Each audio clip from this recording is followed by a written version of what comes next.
All right, Broncos country, let's do this. It looks like we are live, but you guys know the drill by now. We got to let the stream breathe for just a second here and make sure everything is nice and stable all across the YouTube platform. Welcome in, Broncos country, to this very early ass stream. If you guys are here in the Denver, Colorado area or in Mountain Time in general, it is 7:15 in the morning right now. If you guys are in the Pacific time zone, it is 6:15 in the morning. Like, it appears we've got Crumble and we've got Devin, who are both in the Pacific time zone, which just blows, dude. We've got Mike in the house. Good morning, Broncos country. It's game day. And with that being said, let's effing bow. Let's do it, man. Let's absolutely do it. I am so tired. I am so tired, man. I am not used to this. We got Doug in the house. Aloha, Gage. Good to see you, Doug. We got John Dobbs. I love the smell of victory in the morning. Ronnie Thompson is in Albuquerque, so that is Mountain Time as well. So 7:15 here for Rob. We got JG in the house. Good to see you, JG.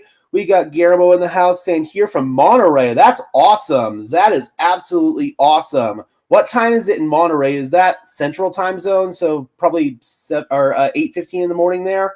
We got Derek in the house. Good to see you, Derek. Hope you are doing well. Thanks for becoming a member the other day, by the way. We got Maverick saying morning all. Good morning indeed. We got Guillermo saying let's go Broncos. I'm in the Atlantic Time Zone, so it's like 10 a.m. Hey, man, that's not bad at all. That is not bad. And honestly, Mountain Time is usually the best time to watch football, except for these damn international games, man. I'm going to close this door, see if I can maybe improve the lighting in here just a touch. Got to lean back on my chair here and move the leg. There we go. Okay.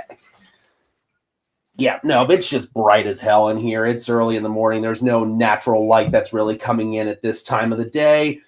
Florida for productive, not busy. Doug, 3:17 in the morning in Hawaii. Jesus Christ, you are committed, my friend. All the way from Utah for Eduardo. We got Crumble saying if you live in Hawaii, it's 3. Yep, that's crazy. 7:15. Oof, man, that's brutal. Absolutely brutal. Doug, can you go back to bed? Thank you so much, Guillermo. Really appreciate it. Eduardo says Broncos country. All right, guys. Doug, the Rainbow Warrior, looked good yesterday. I got to go ahead and refocus my camera here because this lighting is just garbage at this time of the day. Apologies for that, guys. Also, my hair is just wild, man. Broncos country, Broncos Syndicate early in the morning. You guys are going to get an unhinged show. I've got barely any caffeine and barely any THC in my system. So, yeah, I am running on fumes this morning, Broncos country. I really am. Jackson says 7 o'clock sucks. Only the Broncos can get me up. Same. Literally. Like, when the other international games happen, I'll get up during halftime usually. So, around 9 o'clock, sometimes 9:30. Sometimes I'll even sleep all the way through the international games and just rewatch them later on the condensed version. But Broncos, obviously, this is my job. I got to be up for this one. And even if it weren't my job, I'd be up anyway. So, Dan in the house representing the Broncos in Washington State. So you are one of the 6:15 in the morning people as well. Hats off to you. Gotta pound the caffeine. Like, I need a pick line of this stuff, dude. Seriously. Jason also in Washington State. Very cool, very cool. Don't fall asleep when the Jets are on offense. I know it's tempting. Don't worry, I'm not going to fall asleep. When I'm up, I'm up. We've got enough energy. We're getting it going. I smoked a nice sativa just a few minutes ago, and that's starting to kick in and get those juices flowing, and same with the caffeine. So we're all good. We're ready to go. Hopefully the connection issues are behind us from last week, or the StreamYard problems. I believe it was StreamYard, because even during the post-game press conference, it was giving me shit. And then I switched to YouTube straight up on my phone for the post-game show, and it worked fine. So I'm assuming it was just some StreamYard problems last week. We got Diggity in the house saying, let's go Broncos. Or as the Brits would say, we are buzzing. All right, guys, let's go over some keys to victory real quick. We've still got about 10 minutes, maybe a little bit more until kickoff. I know they do both national anthems. It's a pretty elevated pregame stream. Stay healthy. No stupid penalties. The same stuff we always talk about every single week. You can't shoot yourself in the foot, and you can't get hurt. Those are the two things that cannot happen. Sell out to stop the run. It's what the New York Jets do best. Justin Fields is a runner. Breece Hall is a runner. That's pretty much the only thing they do well. So sell out to stop the run and make this Jets offense become a drop-back passing attack. Keep contained. Don't let Justin Fields out of the pocket, and don't let Breece Hall break anything to the outside. If that happens, we're cooked. So you've got to make sure your edge rushers especially keep contained. Play zone coverage. Fields performs drastically worse versus zone than man. His EPA per play versus man is the 5th best in the league. His EPA per play versus zone is the 26th best in the league. So a very drastic drop-off there. Have a plan to limit Alex Singleton being exposed in coverage. We have to say that every single week, unfortunately. And going up against Breece Hall and all the weapons that the Jets have, that is definitely a possibility here that we're going to have to keep an eye on. Generate pressure on Fields. He may escape a couple of sacks here and there, but you should get him a few times on the ground. Let Bo Nix take calculated risks in the passing game. These DBs are struggling to cover. See, we're running on fumes. I can barely speak this morning. Don't be afraid to test Sauce Gardner. He will get grabby eventually. Sauce Gardner, he has not played well this year, so I think the Broncos are going to have a really nice opportunity to attack him, especially deep. The Jets have been busting a lot of zone coverages as well, so the Broncos should have a pretty good day, knock on wood, throwing the football. Sustain the ground game for all 4 quarters. Feed J.K. Dobbins and R.J. Harvey. That's going to allow you to open up the passing game even more. So this should be a run-heavy approach. You got to have a 0-0 mindset this entire game. No matter what the score actually says on the Jumbotron, it's 0-0. You got to just focus on getting that next first down on offense, and you just got to focus on getting that next stop on defense. That's the key, and that's how you stay ahead of the chains at all times. Let's see what we got here. We got Gabe Rocks in the house saying, this is awesome for me. I'm up at 5:30 every day. Lucky you, man. I am definitely not up this early. Yes, Tyler Bidet is inactive. They're shaking it up. Jaleel McLaughlin is going to play in his first game today. Benjamin Albright said on Twitter that it's possibly due to the fact the Broncos want to lean more into outside runs today, which makes sense because the Jets have guys like Quinnen Williams and Harrison Phillips up front. So I'd imagine not wanting to run into those guys, running to the outside makes a lot more sense, especially with some of these Jets linebackers struggling. If the Broncos win, I'll have beans and toast for breakfast. I can't stand beans, so I'm good on that. My favorite British food is probably shepherd's pie. That's something I make pretty frequently, and I make a pretty good rendition of it, very similar to the way Gordon Ramsay does it. Bidet is out. McLaughlin is in, indeed. Watch for Tillman to have 1.5 to 2 sacks in this game. That'd be great because Jonah Ellis is not playing.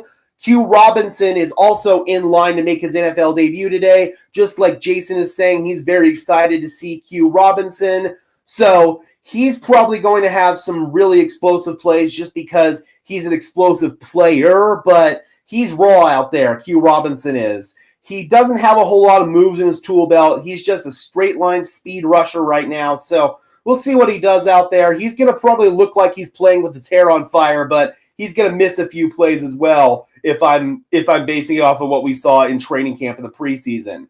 Julian says, let's do this. We got Gabe saying, excited to see Jaleel get some touches. Me too. I think Jaleel brings a burst and explosiveness that not many other guys on this offense bring, so I am definitely excited for that. David says, morning Broncos country. It's way early, but never too early for the Broncos. Who is out for the Jets? I'll go ahead and look at that real quick for you here, David, because I retweeted it this morning. And looks like we're about to get ready to go. Allen Lazard is out for the Jets, their 4th wide receiver. Michael Carter, their starting nickel. Khalil Herbert, one of their backup running backs, one of their backup tackles, and then, the rest of these guys are just backups. So the only important players of note here would be Allen Lazard and Michael Carter, and they've been out this entire week. I'm moving to Alberta here in Canada next year, which is in the Mountain Time Zone. I cannot wait. It's only a 1-hour flight from Denver. That's awesome. Hope to see you at a few more games, D. I'm expecting a game like Week 17 last year. I hope so, but this Jets team's desperate for a win right now, so they're going to be scrappy. They're going to be probably going for it on fourth down a lot, maybe pulling out a few trick plays. They got to do what they got to do to put themselves in a position to win, so I think this one might be a little bit closer, but I still think the Broncos will win by at least 2 scores. Do you think Dre will return next week? All signs are pointing to it. Again, knock on wood. Hopefully he comes back. Things are pointing that way, but it's not a guarantee at this point. David, I just saw you in the chat on YouTube, the Jet Bronco video, all over the place. Could be worse on the West Coast or in Hawaii.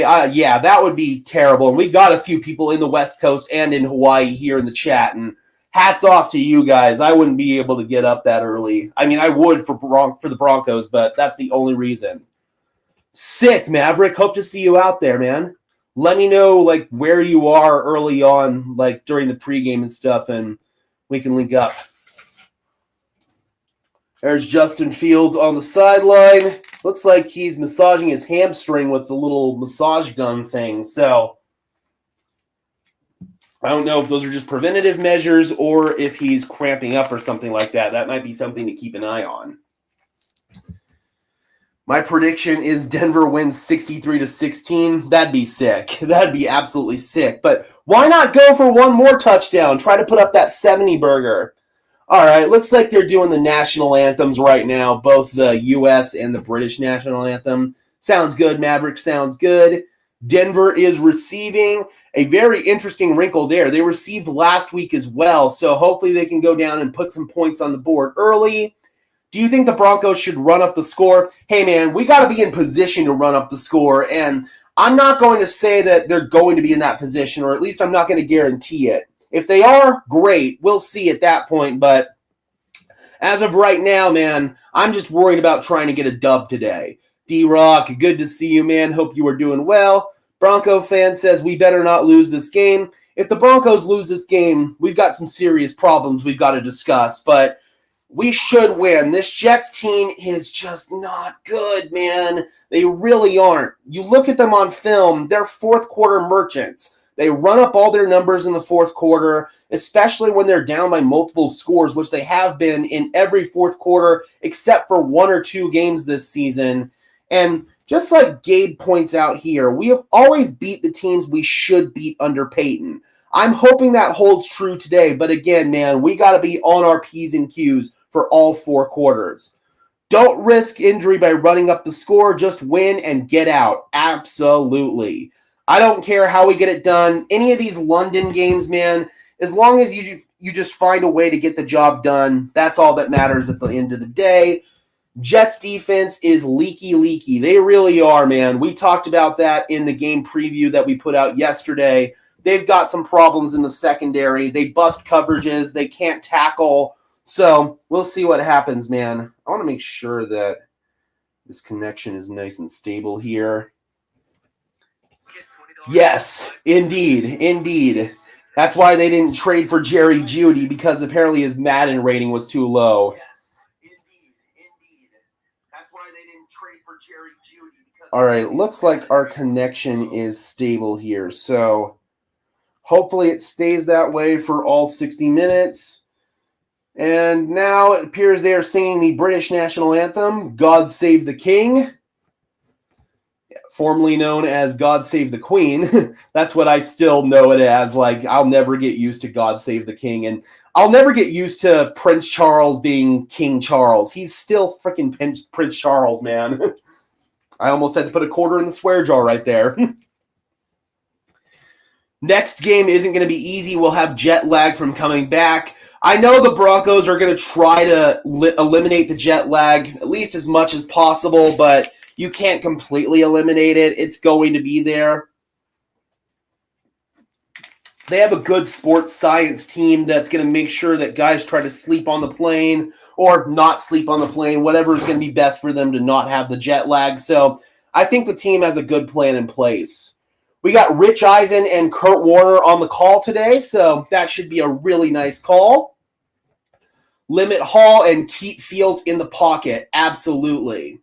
Do you think Aaron Glenn gets fired if we beat the Jets by 20 plus? I don't know if they're going to pull the plug on him that quick, but you never know. Woody Johnson is their owner. The Williams duo will be a problem. Well, only one of them's in there. Quincy is on IR, so Quinnen is the only one that's there right now. Mike says, Gage, good to see you, brother. Hopefully we can sustain that killer instinct today. Indeed, indeed. David says, Gage, thanks for all you do for Broncos country. Thank you guys for watching and subscribing and all of that stuff. I really appreciate each and every single one of you. None of this would be possible without you guys, so thank you guys very much. There is the aforementioned Aaron Glenn. It is time to rock.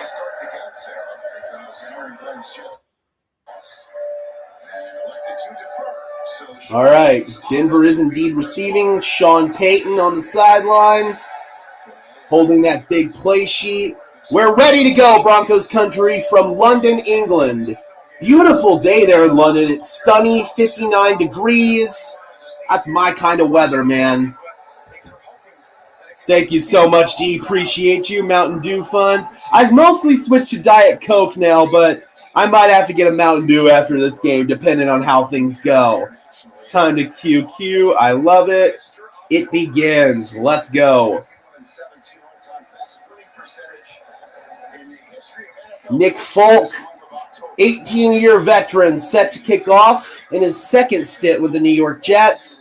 Marvin Mims and R.J. Harvey are back deep to receive.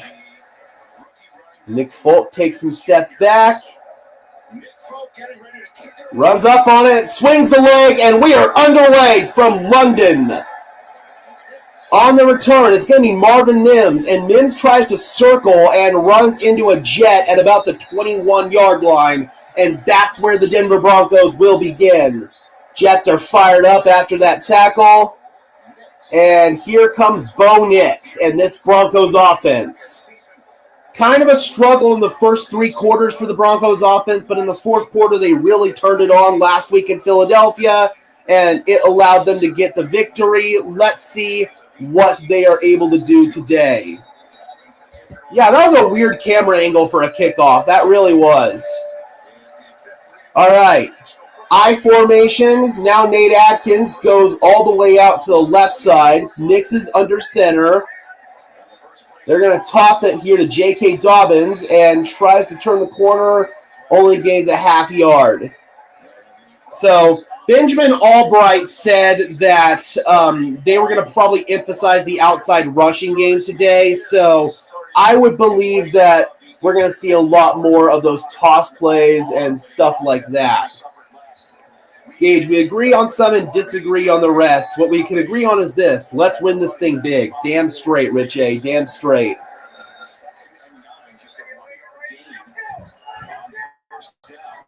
It looked well covered, honestly. Handoff. Again, looking outside, it's Dobbins, and he's able to slither forward for a couple more yards, and that's going to bring up a 3rd down and 7. We need to remember that most of the rigging there is geared towards soccer. Yep, and this field also, I think they bring in a specialized field here for football that's turf, because normally they play on soccer, or they play on grass there in England for soccer, so. Oh, yeah, for the camera, that makes sense. That definitely makes sense. 3rd down and 7. They quick snap it. Nix in trouble. Gets away from the sack from Jermaine Johnson. Now throws it late and completes it to Franklin, who fumbles the ball. The ball's on the ground, and I think the Jets have it. The Jets fell on it. So Bo Nix made a really nice play getting out of the sack right there. Got it to Troy Franklin, but Franklin just put the ball on the ground. I think the Jets have it. They do. Andre Sisco with the recovery. So the Broncos with a turnover on their opening drive, and a really bad luck turnover at that. That was an excellent play by Bo Nix, able to escape that sack. Got it to Franklin right there, and yeah, looks like a catch and a football move. I think that's going to be a fumble. Horrible start. Ooh, maybe not. I don't know if he had control. They're going to review it since it's a turnover. From that second shot, it didn't look like he had control. And they did review it and upheld it. So, an early giveaway for the Broncos. That's terrible. Oh, no, that's not even close on Bo, man. Bo made an excellent play right there. Nope, they upheld it. And they're going to start off on the ground with Breece Hall. Runs into a wall there and only gains 2 yards. DJ Jones was in there for Denver on that stop. So Justin Fields and this Jets offense. It's been kind of a struggle for them in the early going here, especially in the first 3 quarters. In the fourth quarter, they generally play well, but it's after they're down by multiple scores.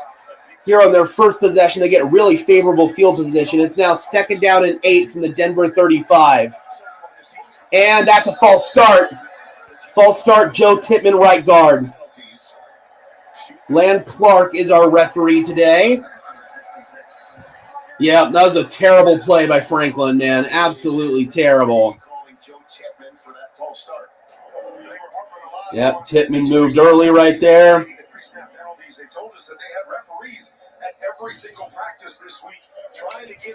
Yes, they do. They're a very undisciplined football team. 2nd down and 13. They're already behind the chains, back at the 40-yard line. Justin Fields scans, has nowhere to go. Now he's going to break to the outside. Keep contained. There you go. JFM catches him from behind. Loss of 1. JFM going up against his former team. Broncos traded for him from the New York Jets for a future 6th-round pick. Talk about a massive steal. It might be, man. I don't know if they're going to do that, but I know that play will sometimes get a receiver in the doghouse.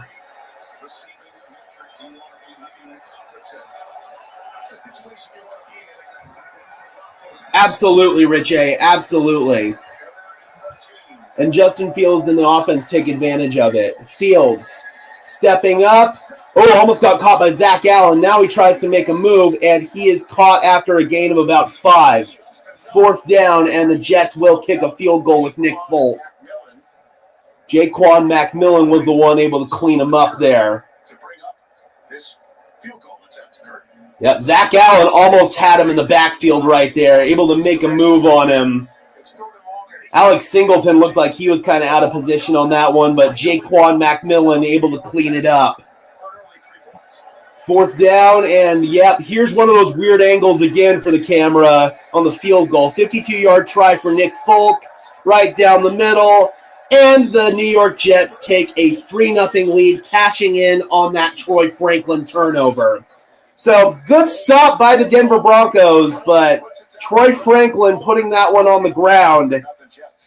I'd like to see a replay of that again. I don't know if he got a full football move in there. They upheld it as a turnover, but that one looked a little questionable. Yes, Jaquan has been playing well this season, and that's why he's still your starting nickel. Barron's playing well as well, but you can't take Jaquan out of the lineup. He's been playing that good. Singleton almost cost us a 1st down. He needs to be replaced. That could happen sooner rather than later. We've talked about trading for Demario Davis. Hopefully we'll get Dre Greenlaw back next week. So, yeah, hopefully that happens sooner rather than later. I actually believe it is. I don't think they've gotten a takeaway yet. Yeah, the Troy Franklin experience, man. He looked like he developed really well in training camp in the preseason and even early on in this season. He's been making some nice plays, but those boneheaded mistakes like that, we just can't have it. Frustrating. Coming out of Texas Tech, Jacob Rodriguez would be a huge upgrade at linebacker. I'll have to check him out. I haven't really started scouting yet. What's going on, Brad? Good to see you. Of course, we give him the first turnover. Horrible start for Sean Payton. Yeah, because Sean Payton was the guy who put the ball on the carpet right there. Jesus Christ, man. That was 150% on Troy Franklin. I mean, Bo Nix made a fantastic play to get out of that sack from Jermaine Johnson. Got it to Troy on the run, and Troy had plenty of room to roam, but You can't put the ball on the carpet. You just can't do it.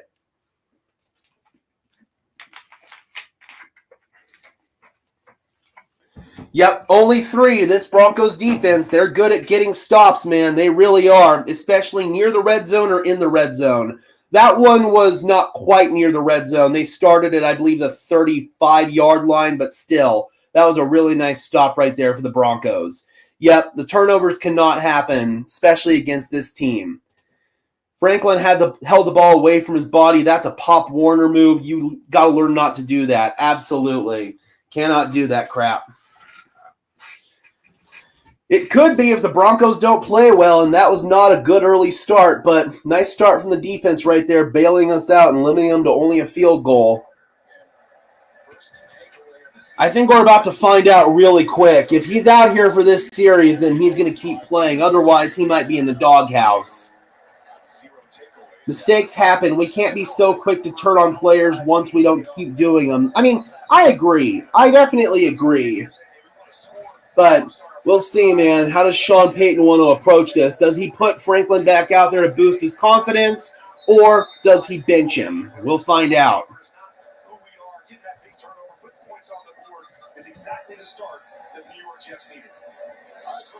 Hopefully the offensive play calling won't cost us an easy win. Again, what about the play calling was bad right there? All right, here comes Mims, splits the seam, and Marvin Mims with a much better return that time. Gets it up to the 38-yard line, and that's where the Broncos will begin their second possession. Let's try to get back on track here. 10 minutes and 54 seconds left in the first quarter. That'd be sick. Imagine if he did, man. Franklin's back out there, so they're putting faith in him. They trust him. They believe he's going to shake this off. First down and 10. Cortland Sutton goes in motion to the left side. Nick's able to use his verbal cadence, so not much of a Jets crowd there. Quick sit route is complete to Nate Atkins for a gain of about 6 yards.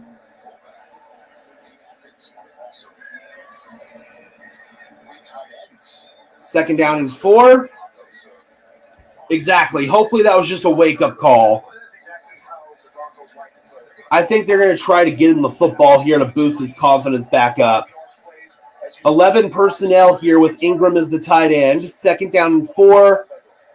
Motion man is Marvin Mims to the right. They fake the toss. Nick's rolling out. He's in trouble. He's got to throw this one, and he throws it away. Jermaine Johnson was in the backfield there, and that's going to bring up a third down and 4. Thank you so much, Mike, for the $1.99. Really appreciate you. I don't think they really want to run the ball inside in this game because of guys like Quinnen Williams and Harrison Phillips for the Jets. They do have a solid defensive interior. I think it's going to be more predicated on the outside run game today. Third down and 4. Nix, slant route, complete, first down, and that's Pat Bryant. So Pat Bryant, number 13, drew the comparisons to Michael Thomas from Sean Payton. Just ran the Michael Thomas special, the slant route right there. First down. So there we go, Daniel. Able to get past our first down right there and no 3 and out. Let's go, Bryant. All right, so Broncos offense seems to be awake now. They're in Jets territory at the 45-yard line. And there's a flag in the backfield for a false start. So just as I say that they're awake, we get a false start. Call it on Matt Parrott, who's starting at left guard today in place of Ben Powers, who just went on IR yesterday, had surgery on a torn bicep that he suffered in Philadelphia. He's going to be out for, it appears, the next 2 months. Watching the game on NFL Plus, nice. They're showing it here on Channel 7 in Denver. Little bubble screen to Evan Ingram, and that was just messed up from the start. Nowhere to go. Francisco Mauigoa was there along with Andre Sisco to make that stop. Loss of 4. Yeah, that was just messed up from the beginning there from the blocking standpoint. And we're out of focus. Stupid camera. There we go. 2nd down and 16 behind the chains again, man. Right at the midfield stripe. And they're going to run a little reverse here. Tossed it to Troy Franklin, and Franklin tries to turn the corner, only gains 2 yards. Gets to the Jet 48, and that's going to bring up a 3rd down and long. Cannot live in 3rd and long, man. 3rd and 14. The Broncos lived in 3rd down and long against the Chargers, and they ended up losing that game. They did a much better job in their previous 2 games of staying ahead of the chains, but not here.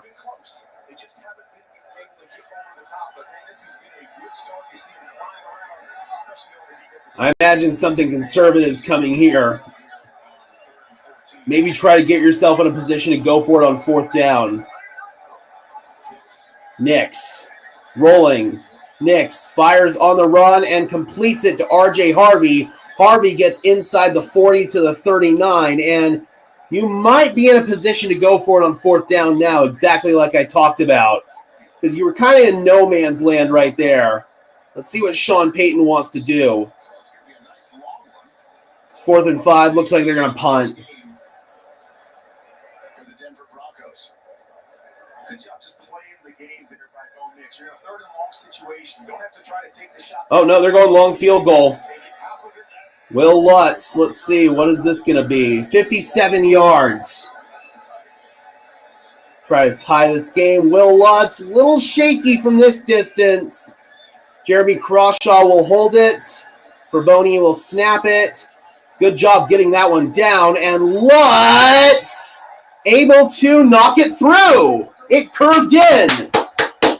Let's go. Hell of a kick by Will Lutz. Great hold as well by the rookie Jeremy Crawshaw. Got that one down, and Will Lutz able to split the gooch right there, as Brandon Perna would say. And we are tied at 3 apiece. Good job by Bo Nix, getting us in position for that long field goal right there on that 3rd down, being smart, taking what the defense gave him, and we are able to get 3 points out of it. I'll take it. So, Broncos, on their first offensive possession, have that really frustrating fumble by Troy Franklin. They get the stop on defense to hold the Jets to a field goal. Then you get behind the chains right there because of some stupid penalties, but you're able to at least get a field goal out of it. So I'll take it, man. Not the worst start in the world for the Broncos, but like I said, man, this probably isn't going to be a blowout. Denver's got a really tough opponent in terms of a team that's looking for their first win. They're going to be playing desperate. You might get some of those screwy plays like that Franklin fumble. And what adds to the screwiness even more is the fact that they're playing in London, and they're obviously jet lagged. It's crazy right now. So, yeah, this is not going to be a normal football game. It is definitely not going to be a normal football game. All right, Daniel, listen, dude. We're done. Sorry, but the negativity is just too much, man. I can't handle it anymore. You're gone. I can take negativity and criticism, but when you're just spamming negativity and criticism, can't offer anything positive to the table, I'm sorry. It's time for you to go.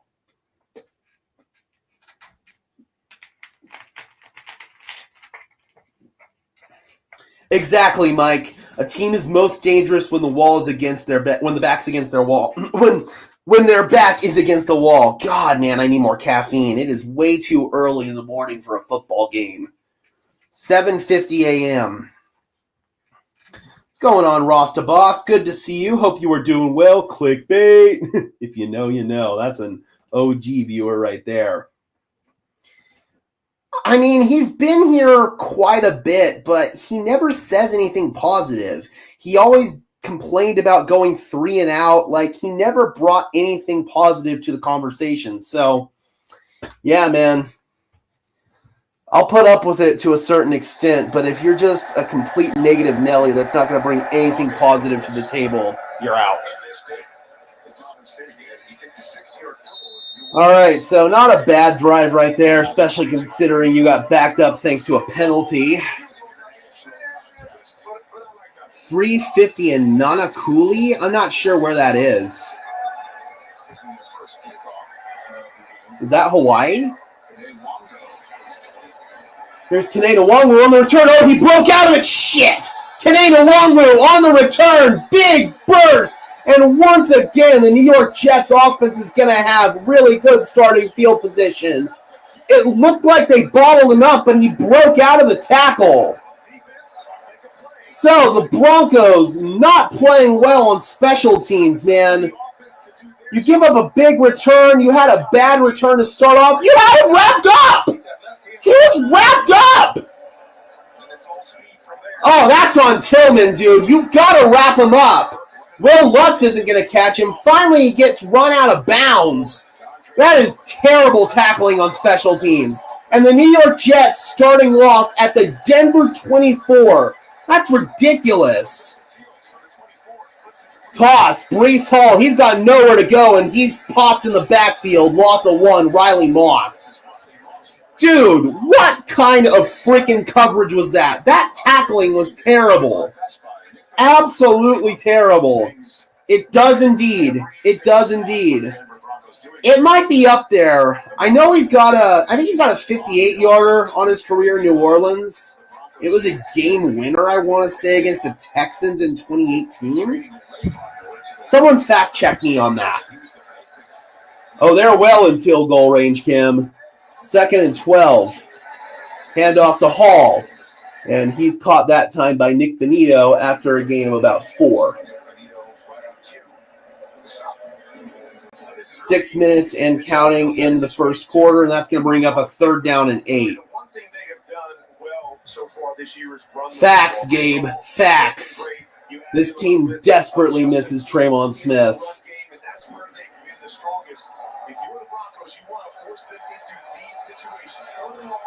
3rd down and 8. So we got him in another 3rd and long here. Let's see if we can get another stop. Garrett Wilson shifts.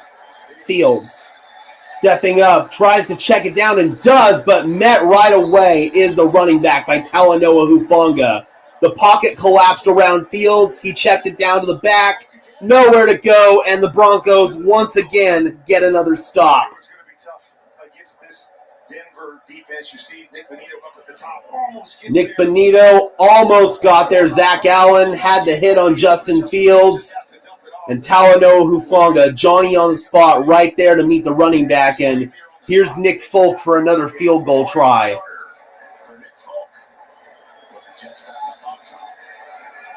And Folk's kick is up and true. We're lucky we have an elite defense and it wasn't 14 points, Joshua. I mean, we got really lucky there. We need to change it, special teams coach. I was a big Darren Rizzi guy coming in, and I will be the first one to tell you he's been a massive disappointment. What sucks is your special teams coordinator last year was basically Mike Westhoff.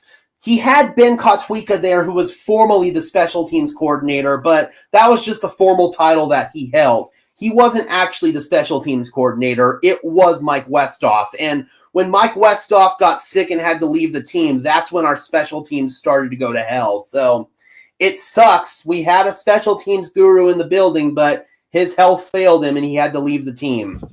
I liked Darren Rizzi coming in. I've always thought he's been a good special teams coordinator dating back to his time in Miami and then New Orleans, but it hasn't been good here. Part of me questions if it's personnel or if it's bad coaching. I don't know. I don't pay attention to special teams enough to know, but what I do know is that this special teams isn't good enough. 6 points off 9 yards. I mean, that's definitely a Broncos defense stat right there, but it's also an offense and special team stat for the Broncos, giving the Jets favorable field position twice. They struggle to move the ball, but you can't keep gifting them good field position like this and giving them free points. It's unacceptable.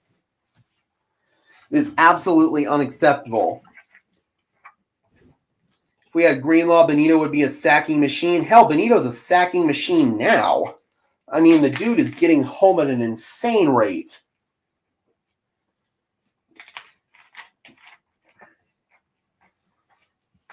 Yep, that's exactly right. Offense conceded 3 and special teams conceded 3.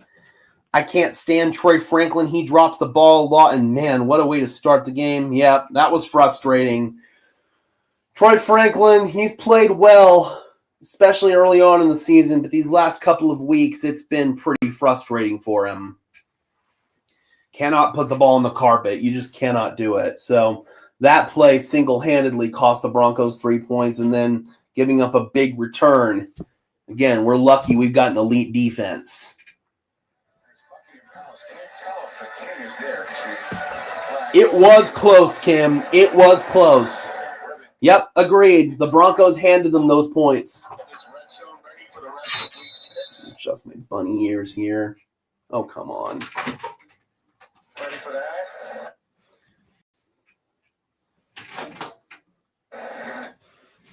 Sorry, guys. We're using the rabbit ears today and trying to make sure it's in the right position here.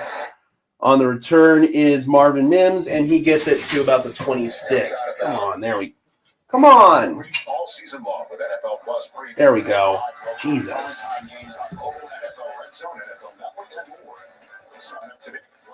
It was close. I didn't know if he made a football move. It was really close. Also, I didn't know if he even had full possession of it. It was really, really close. All right, first down and 10. Come on, you stupid antenna. You were doing fine. All right, here's Nix. In the pistol, man shifts his Mims, and they hand it off to Dobbins. No, pull it down. And Nix fires and completes to Cortland Sutton. Gain of 16, and that'll be a first down. There we go.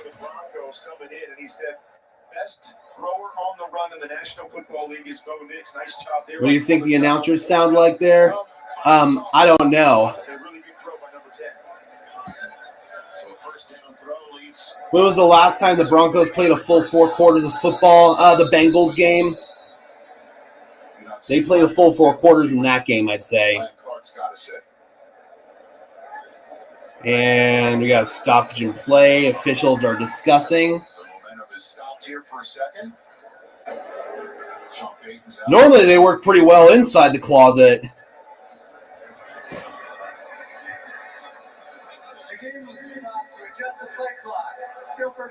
Okay. Play clock problems. PCIs. All right, 4 minutes and 17 seconds, first down and 10.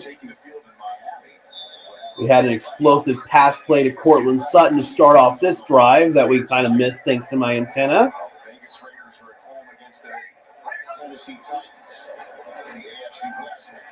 Tackle in the backfield, and that is J2 Fele.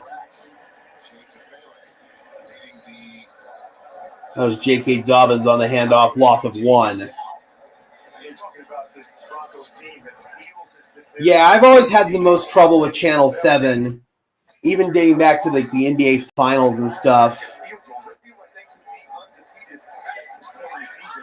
Second down and 10, 3 receivers set to the left side, 2 receivers wide, right. Nix throws and completes that one. Cortland Sutton, but there is a flag down. Sutton has the first down, but it's going to be a hold on the Broncos. Early penalties. Wattenberg whiffed again. Yup. And call it on Matt Parrott, who's in replacing Ben Powers. And that's a good call. Starting left guard is on IR after hurting his biceps last week, wiping out the Cortland Sutton game. Second down and 20. 3:15 left in the first quarter.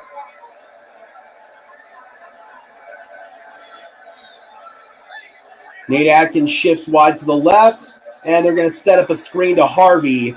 It's well played by the Jets, but Harvey able to spin through, and he's able to get to the 40-yard line. And that'll bring up a 3rd down and 17 now.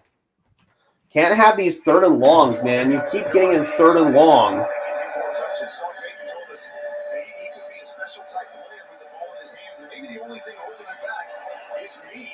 It's definitely a very pro-Broncos crowd. Broncos are 1 for 3 on 3rd down conversions, but 2 of them have been 3rd down and longs. Backed up all the way at their own 41. Nix fires. No, pulls it down. Now he's going to take off, and Bo Nix gets a block. He's across midfield and out of bounds at the 48-yard line, and Denver will punt it away.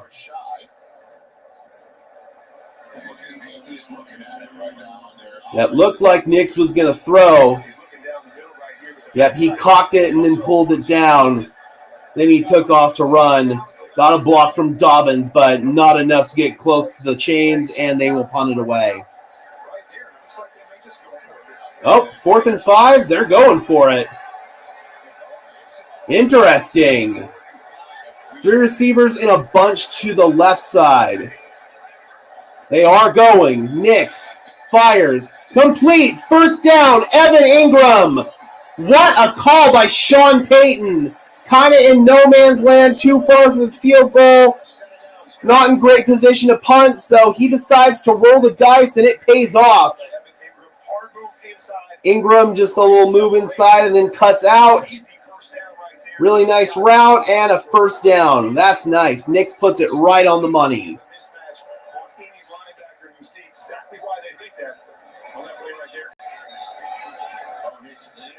1st down and 10. Nix 8 for 9 through the air. Under center. Looking to throw and does at the last second. Completes it to Sutton. And that'll be a gain of 5. That was a tight throw. Looked like he wanted to throw it. It wasn't there. And then he decided to throw it at the last second. Yeah, that was a really interesting timing right there. And Aaron Glenn's throwing a challenge flag. I didn't see anything there that would warrant a challenge. We'll see. For those at home, let's see what. What's he challenging? Hold on a sec.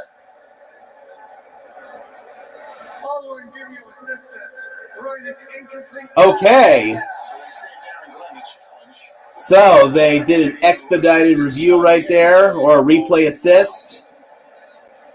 And oh, yep, that is incomplete. Didn't have control of it when it hit the ground. That is incomplete. Yeah, that was a hell of a throw, man. The timing looked off on it. All right, 2nd down and 10. Oh, come on. ABC sucks, man. 40 seconds in the 1st quarter, so this is probably going to be the last play. And now they will reset the clock. Nix does look good today. I would agree. God, this is annoying. The one game that we have to watch on ABC, dude.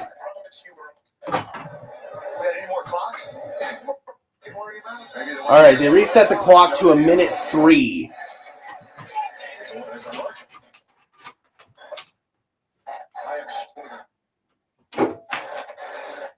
Nix, little screen, Mims, and Mims out of bounds at about the 32, and that'll bring up a 3rd down and 5.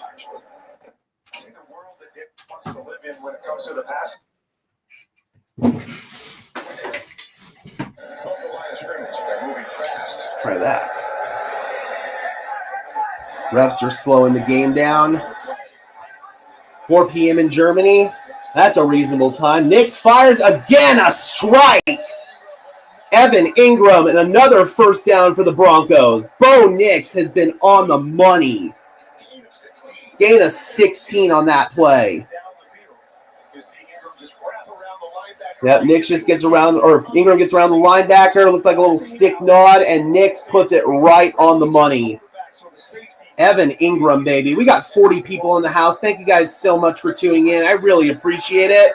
And they don't have to snap it for the end of the quarter. They do, though. Fake the screen. Nix fires wide open. Touchdown, Nate Adkins.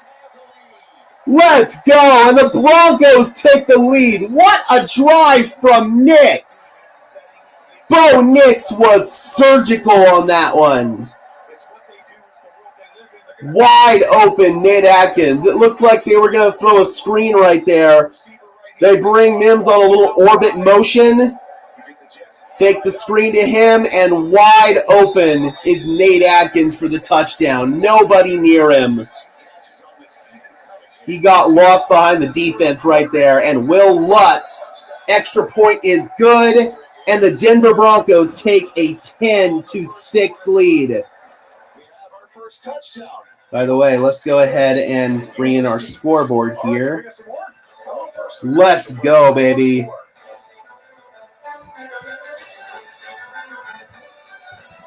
All right. Denver Broncos lead by 4.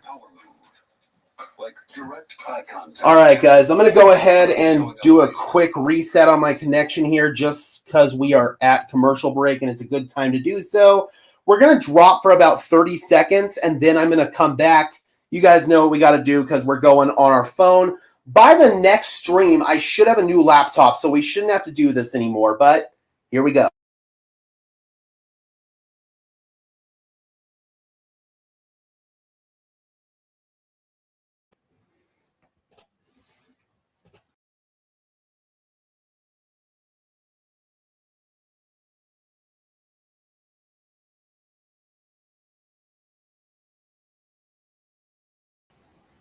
And just like I promised, we are back. Trust me, that's going to happen at halftime. I can promise you that. I can promise you that. J.K. Dobbins, 100 yards coming. I'm not sure what he's at this second. Let me go ahead and look. Doesn't feel like he's got that many as of right now. Yeah, Dobbins has 3 carries for 3 yards, so he's going to need to get himself in gear here really quick. Indeed, Bo's looking really good. He really is. Oh, come on. Stamp it, camera. Indeed it is, Maverick. We do live in Colorado after all. Yeah, JK's got 3 yards, Aaron. The run game will open up later. I mean, your passing game's opening up really nicely right now, so that should lead to the run game opening up later, like you said, for sure. Because eventually they'll try to take away some more of these passing concepts, drop back, play some more zone coverage, and that will give you the ability to run the football.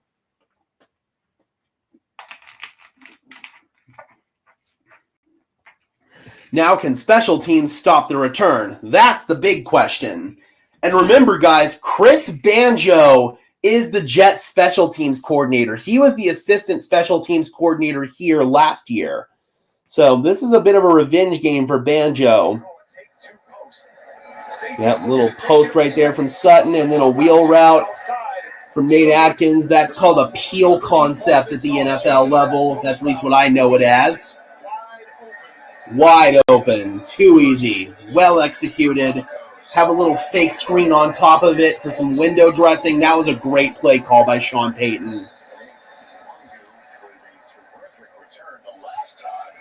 A revenge game on special teams. Hey, man, special teams can flip the whole game. And that was a bouncing kickoff right there that has to be returned. That was a nice job by Will Lutz. That was one of those dirty kicks that we've been seeing in the league lately. They got the bounce on it, and it had to be returned. Got it out across the 25. A nice return, but I'm hoping to see more of those dirty kicks. That was a really nice wrinkle right there. So that was a good special teams play, I would say.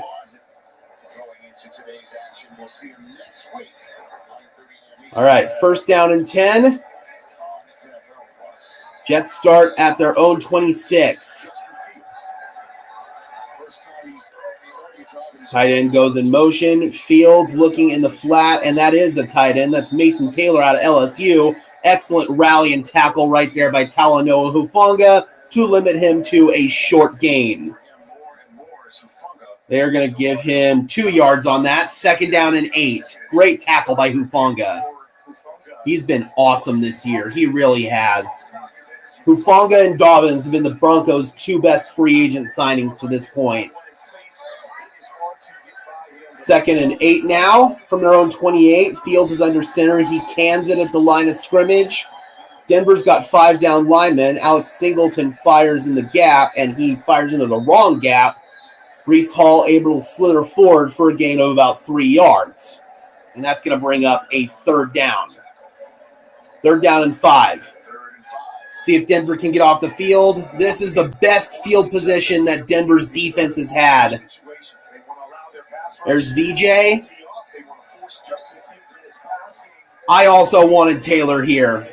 I wanted him so bad. Yep, Brad and Quentin both saying that. I would have loved to have Taylor here. 3rd down and 5 now from just inside their 30.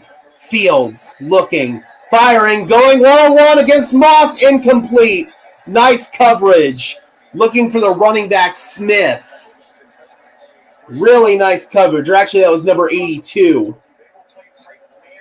I thought it was 32. That was 82. But great coverage right there.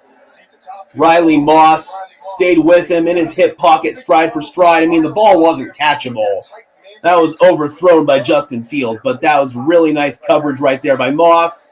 Might have had a little grab there, but that ball was definitely not catchable, and now the Jets will punt it away. So 3 consecutive stops for this Broncos defense. 2 of them were already in field goal range, not through the fault of their own. This one, though, forces a punt, and it's fielded by Marvin Mims, and he's tackled at the 20-yard line. And the Broncos will begin there. So Denver with a 10-6 lead after that really surgical touchdown drive from Bo Nix. Hopefully we see that again. When was the last time the Broncos scored at least 10 points in the first quarter? Did they do it against Cincinnati? I don't remember. It's been a while, I feel like. Riley's been solid against non-elite wide receivers. That was good coverage. He did maybe have a little grab on that replay angle, but that ball was not catchable. And they didn't see it. They didn't call it. So, yeah, I agree. And it's because the stadium's rigged up for soccer, like Rich A pointed out. So, yeah, it makes sense. But I do not like it either.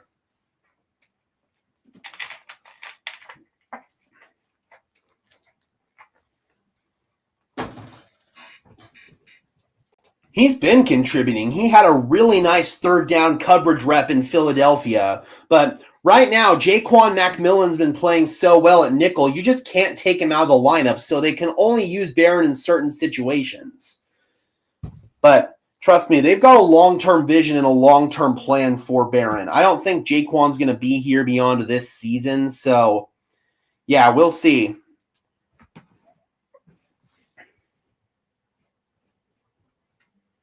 I mean, I'm hoping that this game gets to that point for Denver that we put up 30 and we can pull our starters, but at this point, we just got to worry about winning the game, and thus far, we're nursing a 4-point lead.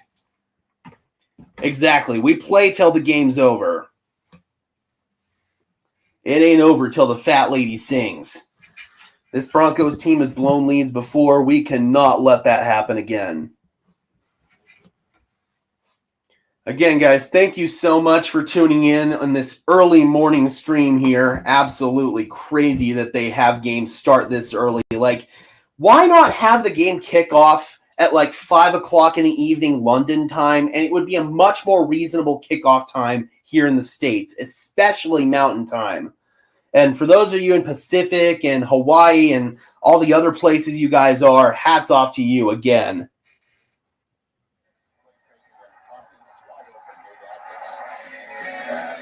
All right, let's go.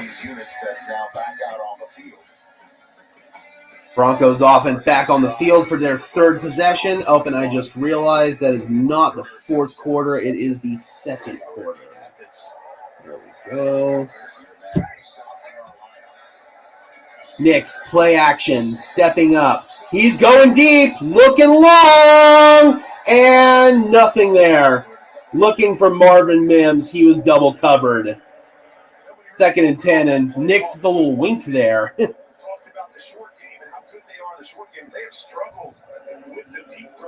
I've got one. I tried hanging one in here, and it didn't really look right. Yo! Cisco kind of initiated some contact right there. A little surprised they didn't call that. 2nd down and 10. Run a reverse with Evan Ingram. He's got a block, and Evan Ingram turns a corner and gains 7 yards. All right. Little wrinkle right there. Little jet sweep to Evan Ingram. I like it. I remember the Broncos tried it with Noah Fant back in the day with Rich Scangarello, but I actually think Evan Ingram's a lot more suited to run that play than Noah Fant is. All right, now it's 3rd down and 3.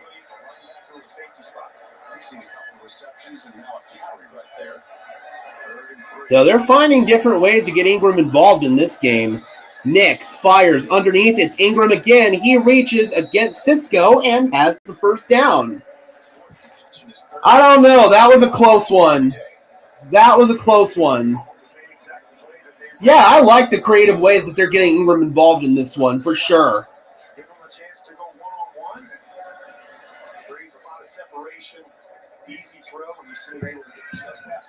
Oh, no, that one was more catchable than that Justin Fields throw. 1st down and 10. Jets showing a single high look. Broncos under center, condensed formation. Handoff, Dobbins tries to cut it outside and then shake it back in. Not much there. Tackle made by Jamie and Sherwood. 2nd down and 8.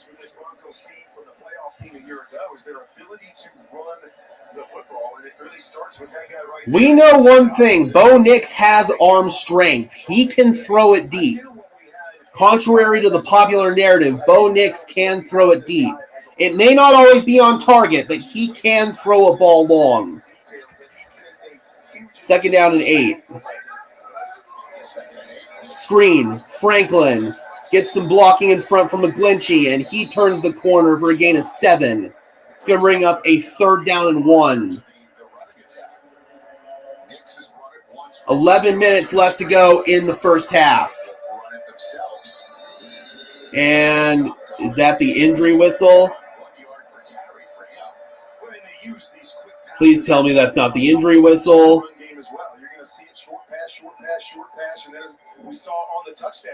We do have a stoppage in play. I think someone's down. Oh, it's for the Jets. Don't want to see anybody down, obviously, but glad it's not a Bronco. All right, so we take a TV timeout here.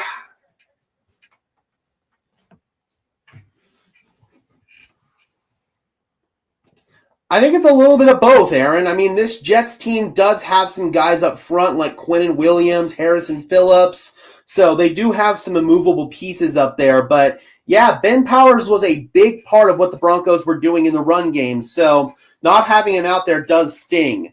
I wanted to see Calvin Throckmorton as his replacement because I thought Throckmorton was really good in run blocking in the preseason. So, yeah, I definitely wanted to see that, but the Broncos felt comfortable about Matt Parrott in that position. I'll have to go back and look at the film to see how Parrott's playing in the run game, but it definitely hasn't been as good in this game.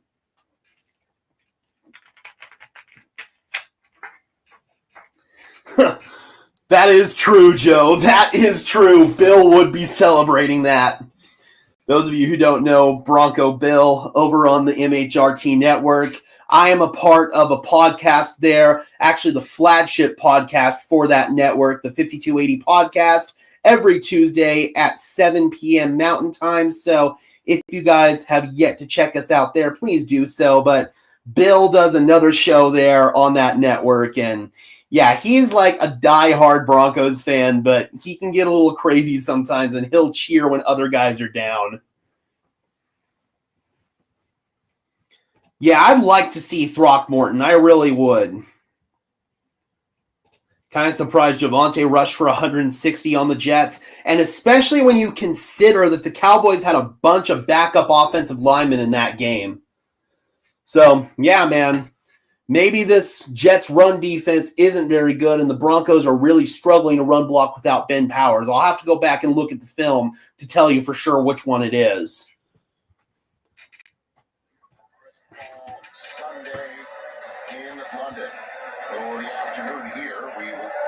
I really wanted to see the Broncos in the UK, but those idiots exited the EU. My passport alone wasn't enough. That sucks. That sucks, Joshua. That would have been really cool.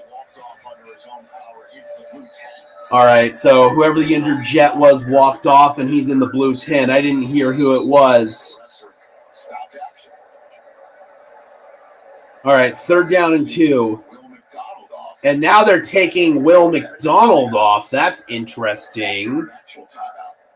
So clearly the spotter saw something, and now he's got to go get checked for a concussion. Yep, they pulled him out, so that means that was the spotter. So we've got 2 New York Jets in the injury tent right now. 3rd down and 2. All right, let's pick up the 1st down. Nix is going to keep it. He's going to turn the corner. He's got the 1st down. Ooh, slide, Bo. He took a hit there unnecessarily.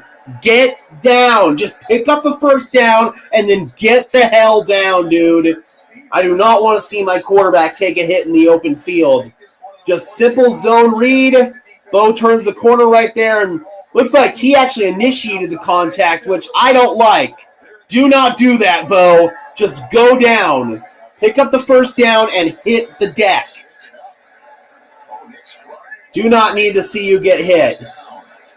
And now they're going to go with Dobbins on a power run. Looks like Matt Parrott was pulling on that one. And he's going to gain 6. Broncos moving the ball pretty methodically after that first drive. Second drive, they got held up because of penalties. That third drive was perfect, and this drive is also looking really good. I mean, I agree, but we don't want him to do that. Like, we don't need Bo doing that. He does not need to take unnecessary contact. I don't care if he initiates it or if he takes it. I don't care. We do not need it. Oof, he got hit that time. Pressure broke down immediately. Looked like that was Quinnen Williams. Pops back up with a smile, but 3rd down and 5. Bo lucky to get rid of that one. Jets were bringing a blitz there. The protection did not hold up. Yep, that was coming from Matt Parrott. Quinnen Williams. Ew, man. Parrott has not looked very good to start this game.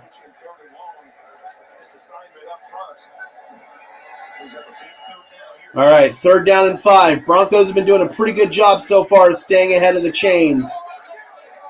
They're just inside the midfield stripe. Gotta go. 2, 1, just got it away. Nix, they go screen, and it's dropped by Dobbins. Yep, pass was a little off there. Looks like Nix had to kind of rush it. Actually, the throw is pretty good. It hit Dobbins in the hands.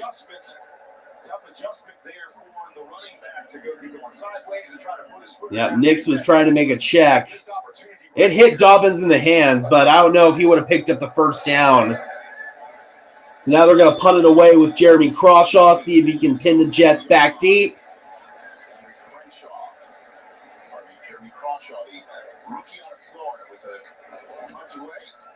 Knuckler there from Crawshaw. And it's going to bounce a little too much mustard into the end zone. Touchback. Jets ball at the 20-yard line. Crawshaw knows that one wasn't his best. So, special teams. Not great in this game. Not great at all. Bad coverage, a bad punt right there. So that is the one area where you would definitely like to see improvement is special teams. But now Broncos defense is going to go out there, I believe, for their 4th opportunity of this game.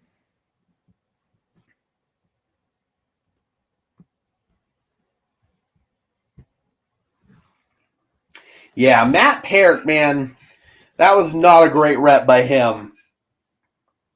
Bo had to rush it out right there, and it was an incomplete pass. So we'll see what happens with Matt Parrott if they want to keep him in the lineup because he's had that bad rep. He's had a holding penalty. Looked like he got blown up on at least one run that I saw. So, yeah, definitely has been a shaky first half from Matt Parrott.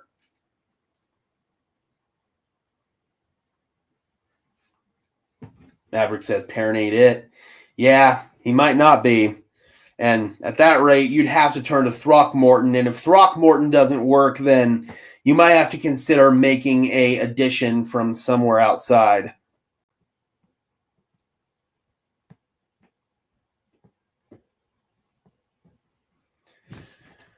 Well, on that third down or on that second down and 5-1, that one was just a bad pickup by Matt Parrott on Quinnen Williams. Like they had the rest of it picked up, but Parrott was completely destroyed off the line by Quinnen Williams. So that one was on him.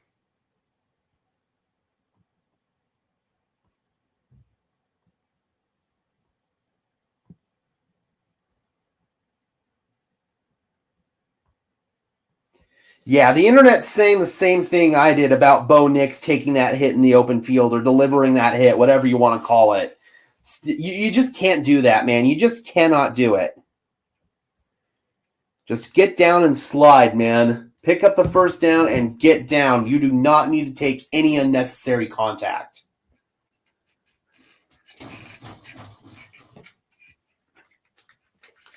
Honestly, Parrott's more of a tackle than he is a guard. I'm surprised they're playing him at guard to begin with.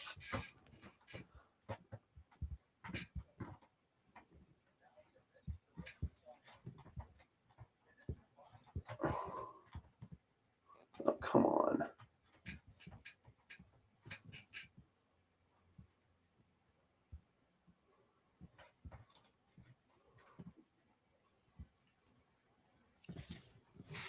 I was trying to turn the channel and I turned my TV off. I was trying to do the volume and turn the channel and then turn the TV off. There we go. Fields caught from behind, and he is dumped. Yoma Wazarike, and he's been playing some great football this year. Another great rep right there from Innie. Garrett Wilson and Pat Surtain. Ooh, Wilson was open right there. Fields couldn't get it to him. Denver's pressure collapsed the pocket. Looked like Fields held on to the ball for too long there as well.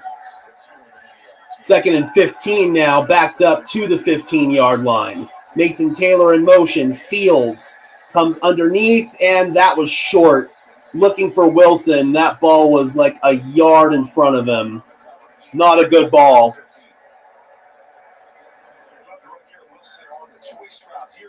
I mean, Wilson could come back to that ball, but still, that needs to be put right on him, and that was a shorty. Yep. Yep, that wasn't a good ball. 3rd down and long. Jets have been living in 3rd down and long all game. Outside of the 6 points that Denver gifted them, this Jets offense hasn't been able to do anything.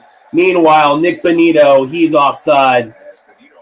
They blew it dead because he was unabated to the quarterback, but he came off early. Let's see if he was drawn off. He didn't even stop. He just kept going like, hey, I'm good. He was tapping his chest, so. Yep. Tried to jump the count right there. Again, he was unabated to the quarterback, so they blew it dead. So it's confirmed. He's early, Kurt. Definitely early. He was definitely early. Guys take a step when they know they're offsides. They try to jump back. Yep. He was definitely offside. But Jets still find themselves in third down and long here. 3rd and 15 from the 20-yard line, or 3rd and 10 from the 20-yard line, rather. Here's Fields looking. Pocket collapsing. Down he goes. Jonathan Cooper. Fields held it too long. Didn't like what he had downfield, and Jonathan Cooper able to swallow him up. Close, Joe. It was a Jonathan Cooper sack. Yes, Von Miller had a lot of offside calls like that, just trying to time up the snap count. Yep, Fields had nowhere to go, and eventually Jonathan Cooper walked back the right tackle, Armand Mimbo, and down goes Justin Fields. This Denver defense has been relentless so far. Jets offense hasn't been able to do anything outside of the 6 points we gifted them. Mims fields it, and he gets across his 40 to the 41-yard line where he is caught and taken down, and that's where Denver will take over for their next offensive possession, up by 4. So on a couple possessions, Denver's had some penalties. They've had some negative plays, but they've also had a couple of really nice possessions. That touchdown drive was absolutely methodical. We're looking for another methodical drive like that. Bo Nix has been really good so far. He has looked sharp. So hopefully we can continue that in this one and put some more points on the board.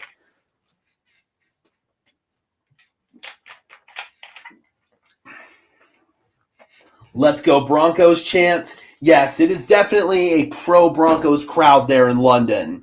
Just like it was last time we played in London against the Jacksonville Jaguars. And Jacksonville's kind of known as London's home team. They play there every single year. Recently, they've been playing there twice a year, but Denver was still very clearly the home team in that game, and they're the home team in this game, even though it's technically a road game for us. We didn't have to give up a road game for this one, or a home game for this one. Greg Penner did say that every 8 years, teams do have to give up at least one home game in order to play internationally. So it does seem like the Broncos are going to have to give up a home game here pretty soon. Greg Penner hinted at Mexico City as a possible destination for the Broncos to host a game. I might travel to that one, honestly. It's in the same time zone, so wouldn't have to deal with jet lag or anything crazy like that. Joshua, thank you so much for gifting a membership. Really appreciate you, man. Thank you so much. And that's a good time to let you guys know if you want to become a channel member today and get some extra perks and incentives, you can do so by clicking the link in the description below. It's not mandatory whatsoever, but it does help me out, helps grow the channel, helps grow the community, helps support me directly. So I would really appreciate if you would consider it. 2 tiers you can choose from. Again, the link is in the description below. All right, we are back. Let's go. Broncos ball at the 41-yard line after the Mims return.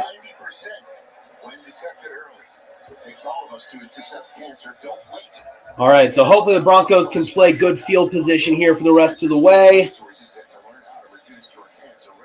Get good field position on offense, and then back their offense back deep.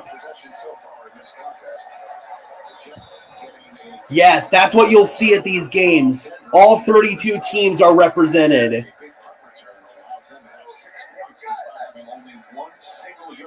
Nix under center. Fake the toss. Rolling right. Nix dumps it underneath. Caught by Franklin. Holds on to that one.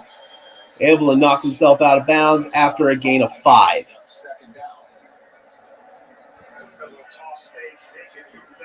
Yep, toss fake naked. 7.5 left to play in this first half. Throws the ball really well on the run. Franklin going to wrap from one side back to the other side for a nice little 5-yard gain on first down. They're moving him around a lot. That's what they do with Bo Nix. Yes, Bo is a mobile quarterback, so it would make sense to move him around. Hand off the gut. It's Dobbins, and he's got a first down across the midfield stripe to the 48-yard line, and that'll move the chains. Couple updates for you here. Cam Jones, their linebacker, is doubtful with a Jeez. So 2 defensive injuries there for the New York Jets. First down and 10 from the Jet 48. Nix in the empty. Trips to the left. Ingram's in the slot to the left. Bo takes the snap. Pocket collapsing. Bo, he's going to take off. Nix, plenty of room, and finally he slides. Slid a little shy of the first down there, but that's okay. I'd much rather see him slide right there 1 yard short than take a hit in the open field. Good job, Bo, right there sliding. Love it. Yep, Garrett Bowles got beat on that one, so Bo had to go. Did a little pump fake, but good job sliding right there. Again, looked like he was about a yard short of the line to gain when he started that slide, but I am more than okay with that. Just go down, dude. Second down and 1. I kind of like a shot-off play action here. Instead, they run it up the gut with Dobbins, and he's met right away. Not much push right there from the line, and maybe got a half yard. That's going to bring up a third down and inches.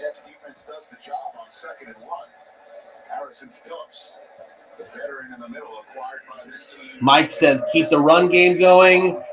I kind of like a quarterback sneak here. It's third down and less than a yard. Is Palcho in the game? No, he's not. They are not going jumbo here. What do they want to do? False start. Damn it! Pat Bryant. Damn it, dude! Looked like they were going to sneak it.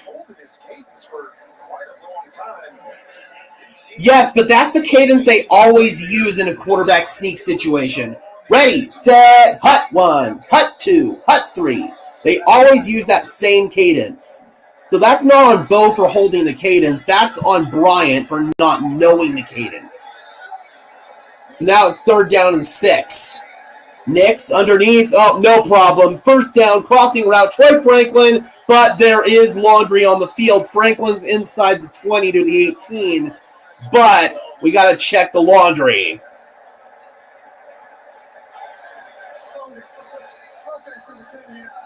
Matt Peart again. Yes, it has. You might have to think about benching Peart. You really might. Yep, just a mesh concept right there. 2 crossing routes. Great job by Nix and Franklin, but freaking Matt Peart. Yep, tackle, take him down to the ground. That's an easy call. Terrible. Terrible. So now you're in third down and forever. You're not converting a third down and forever. Had great field position, and you just squandered it. Thanks, Peart.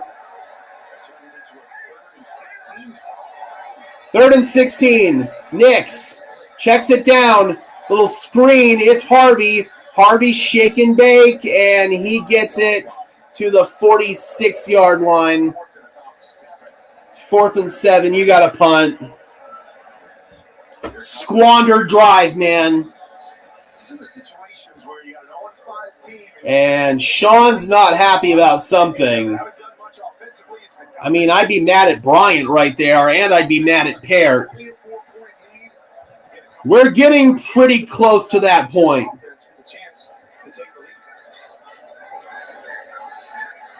I mean, that's on Peart and Bryant. Both of those guys killed that drive. Crawshaw put too much mustard on his last punt. Let's see what he does here. This time it's a shorty. It's fair caught at the 16-yard line. So it is inside the 20, but that's not a great punt either. 3:22 in the second quarter. Broncos shooting themselves in the foot. Lack of discipline from Bryant there, and then Peart's just not good. So, dude, terrible. Exactly. You cannot beat yourself. Absolutely freaking terrible.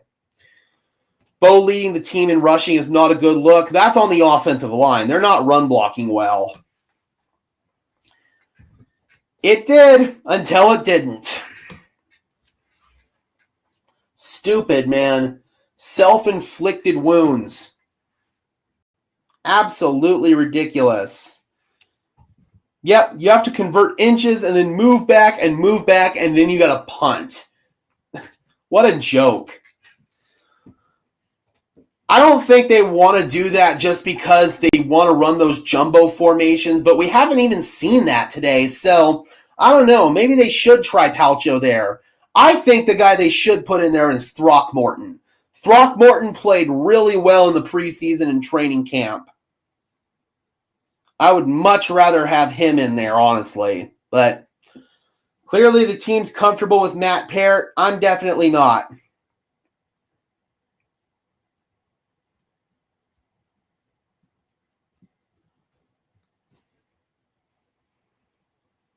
Yep, and Twitter is saying the same thing. They are all done with Matt Parrott.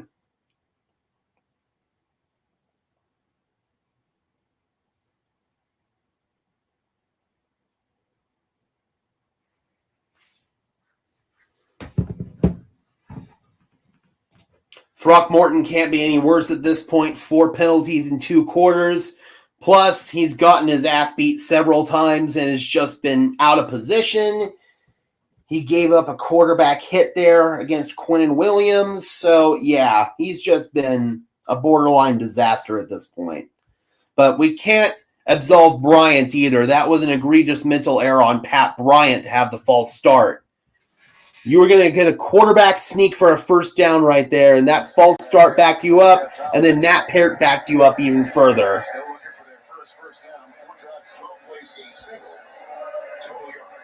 The Jets were in a similar situation last week against the Cowboys, down 10-3 at the end of the first half. They had a great drive, fumble going inside the 10-yard line. Honestly, I'm just okay that he slid right there. I'd much rather him slide short than take a hit in the open field. First down and 10. Breece Hall lowering his shoulder. Looks like Q Robinson's in there for this drive. And Hall able to gain 4. Second down and 6. 3 minutes and counting in this quarter. The Jets do get the ball to start the second half.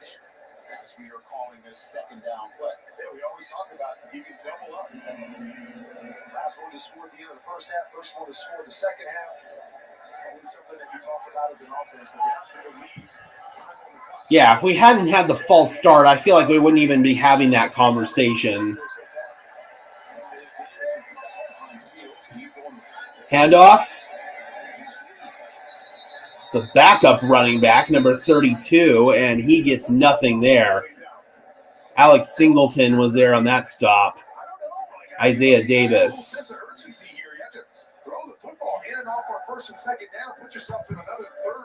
He was on the bubble. He was on the bubble.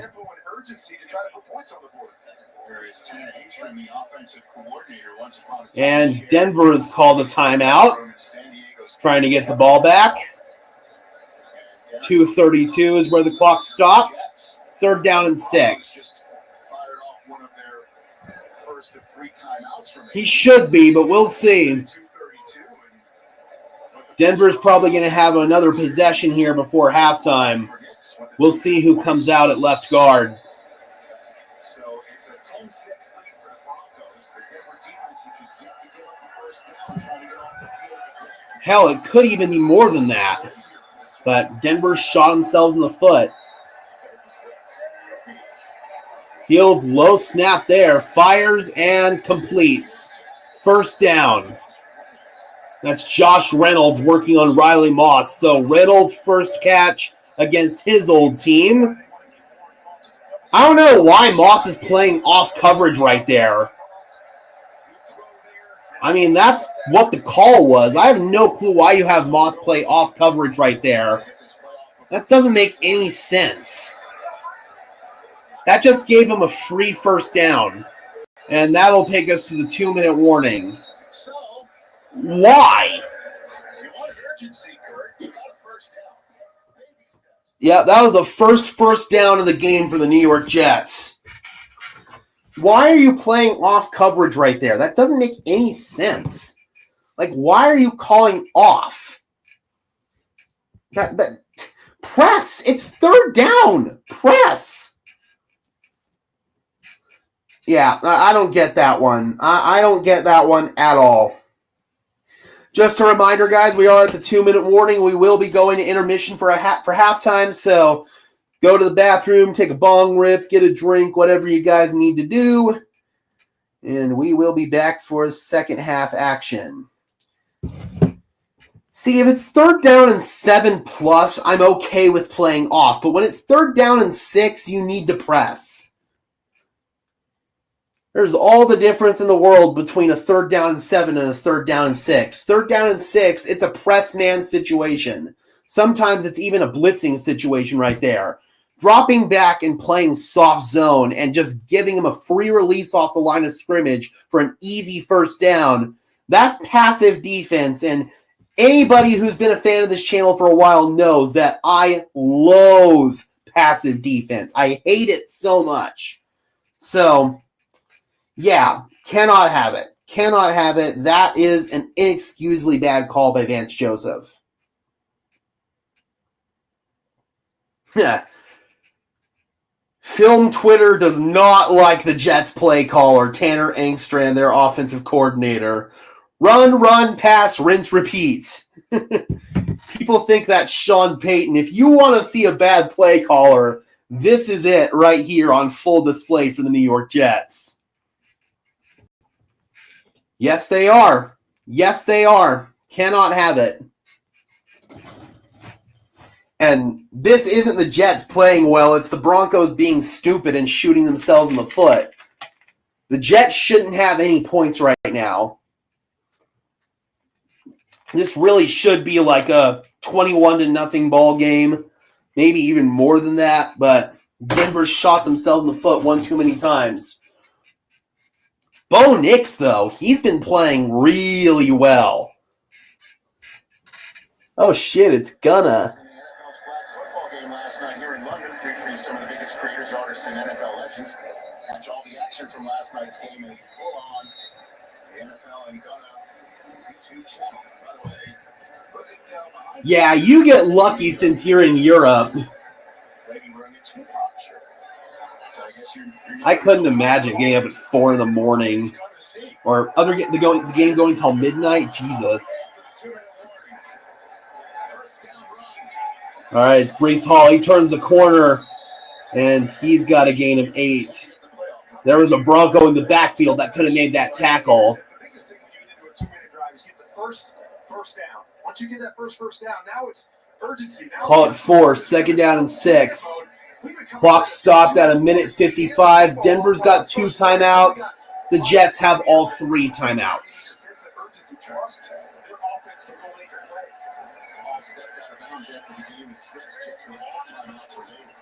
Fields into the flat. That's Garrett Wilson. Oh, nice tackle. Jaquan McMillan.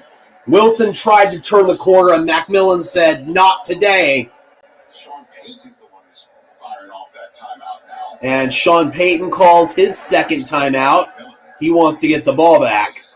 That was a hell of a play by McMillan. Trust in their offense. Well, Sean Payton calling the timeout is saying, I trust my defense. I believe in these guys that they're going to get off the field and get the ball back. All right, it's third down and 2. Let's see how aggressive VJ wants to be. Sean's chewing out one of the officials. He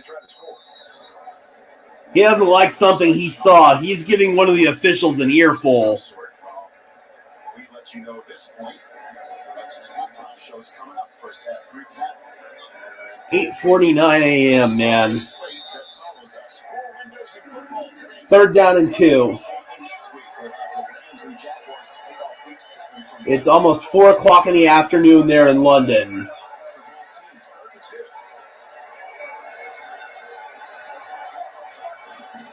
Then they're going to run it, and Hall, he doesn't get there. 4th down. They stopped him. Inuwazurike was in there. He's been great. And let's see if the Jets want to go for this. It's 4th and inches. Wazirike was there. Hufanga was there as well to help stop him short. And it looks like the Jets are going for this. Interesting decision here. They're inside their own 40. Looks like they're going to sneak it. Nope. Just trying to draw them off sides. They're going to take the delay. No, they call timeout. And now they're going to punt it away. I don't know why you burn the timeout right there. I think you should punt that. Take the delay and punt it. They're going to punt it now, but why would you take the timeout just to punt it? If you're going to punt it, then take the delay of game and eat the 5 yards. I'm not sure what the goal of that drive was there. Sean Payton licking his chops here saying, hey. Indeed he is. The Broncos have 1 minute 2 and a timeout left. That's an eternity. The Jets do get the ball to start the second half, so maybe that's why Denver wants to be aggressive here. Ooh, Sean's going, no. Looked like he's having a very fired-up conversation with Darren Rizzi. What is going on here? Looks like Denver's discombobulated.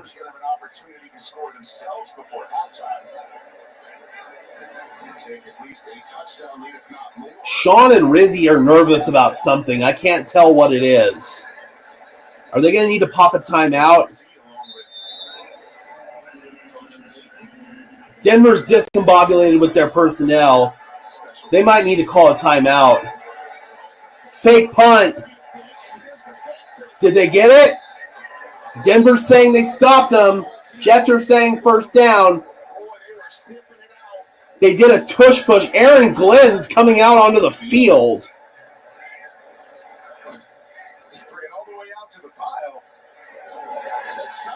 And they're going to say first down. Wow, what a call by Aaron Glenn. Oh, they direct snapped it to Breece Hall. And he got it. Wow. So that's what Rizzi was nervous about. He saw there was a fake punt coming. That's crazy. They got it. That was gutsy by the Jets.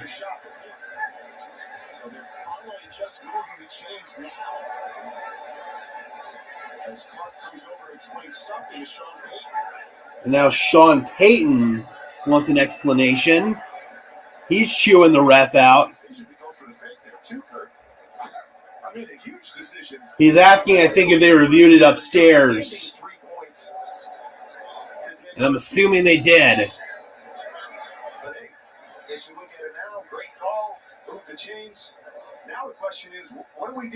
What is going on here? We go for it, we get it. Almost at the 40-yard line. How do they pick up their sense of urgency and say we're going to try to score? All right, there's a minute left. The Jets called the timeout, so they got one left. Yeah, I bet Sean's wishing he did call that timeout now. 66 left on the clock. Now just one timeout left for the Jets. It's just their second first down of the game. All right, let's see if we can hold them out here. Denver's chances of getting the ball back is probably gone. They're going to run it. That's an interesting call. Breece Hall, gain of 4. And now they're telling him to get on the ball here. This Jets team is a mess. 2nd and 6. Fields in trouble, and he is sacked. A hoist of Broncos there, including Zach Allen. And is Sean going to call a timeout? What are the Jets doing? Seriously. Dude, the Jets are such a joke. This is some of the worst game management I have seen from the Jets, bro. So now it's 3rd down and 8. I think Sean Payton called his last timeout. Oh no, the Jets call a timeout. Okay. Oh man, this is interesting. All right, so if the Jets don't pick up this first down, I think Sean Payton's going to call a timeout and try to make them punt here. Maybe you can pop a big return and get in position for a field goal. This management by the Jets has been interesting, to say the least. Very, very interesting. So it's 3rd down and 8.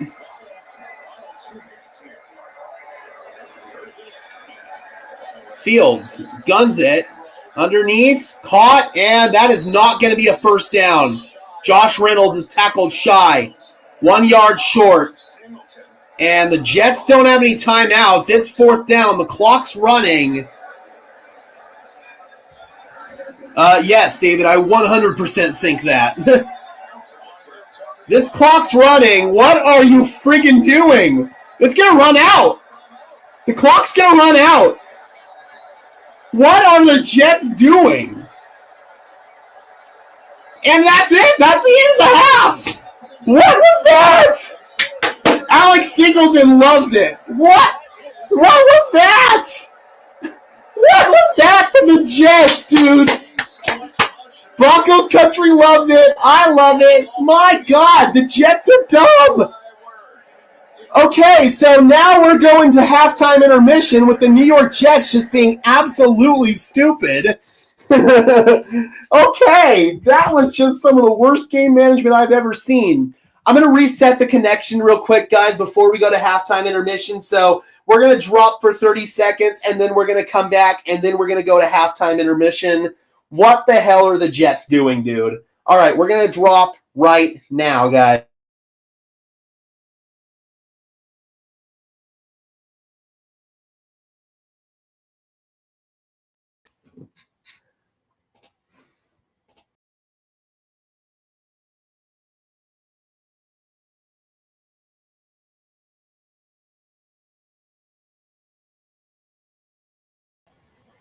And just like that, we are back. And now we are going to halftime action, guys, with the Denver Broncos up 10-6 after just stupid game management by the New York Jets.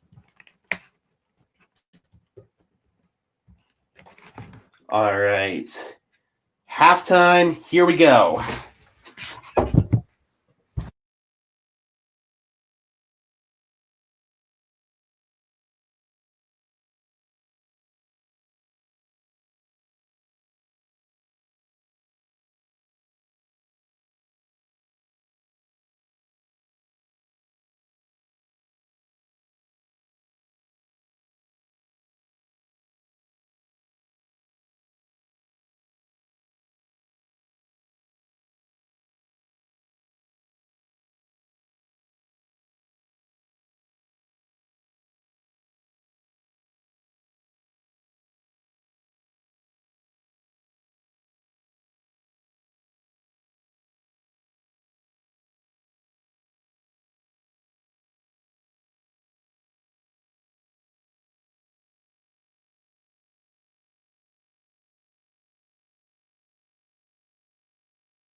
All right, Broncos country. We are back for second half action. Your Denver Broncos lead the New York Jets 10-6. Should be a lot more than that. Broncos had some self-inflicted wounds in the first half, some stupid penalties, cannot have it, some special teams errors giving up big returns, an early turnover by Troy Franklin, but defensively they've been sensational. The Jets haven't been able to do anything in their passing attack. They've run the ball a little bit, but that's about it. Then you've got the Denver Broncos just overall, man, they've got to play better. But this game, it really shouldn't be this close. You had some of the worst clock management and game management by the New York Jets at the end of the first half. Run a fake punt just to run, take a sack, and then run the clock out basically with one timeout left. Terrible execution right there. But the Jets do get the ball to start the second half.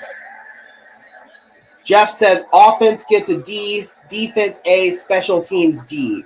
I would agree with that. I'd give a little more credit to the offense. Bo Nix has been awesome in this game. He's played really well, but the penalties on offense have been frustrating, and the inability to run the ball has also been frustrating on offense. Special teams get worse than a B- for me. That one return ruins it from them despite Lutz getting a deep field goal. Yeah, that return was terrible. And then Mims had a bad return. Mims had a bad return to start the half. Meanwhile, they give up yet another crappy return. This one got all the way up near the 45-yard line. Once again, another crappy job.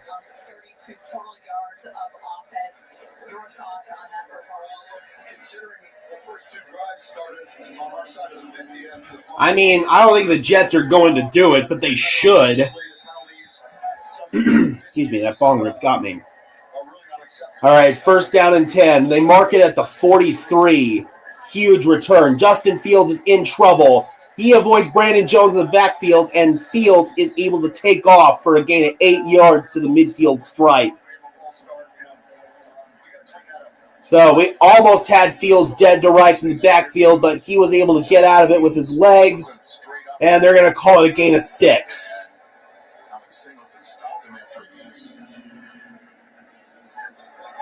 Second down and 4. Aaron Glenn chewing grape double bubble.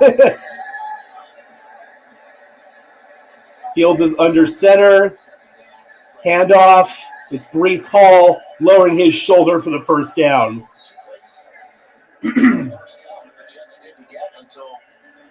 So, that's only the second first down of the game for this Jets offense. Denver should not be only up by 4 points in this game. They should be up by a lot more.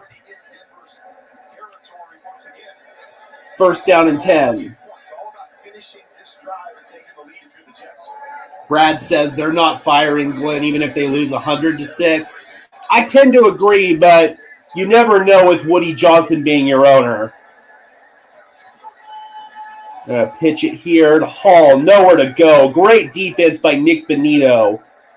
Hall grinds a couple yards out of it, but Benito, really good job.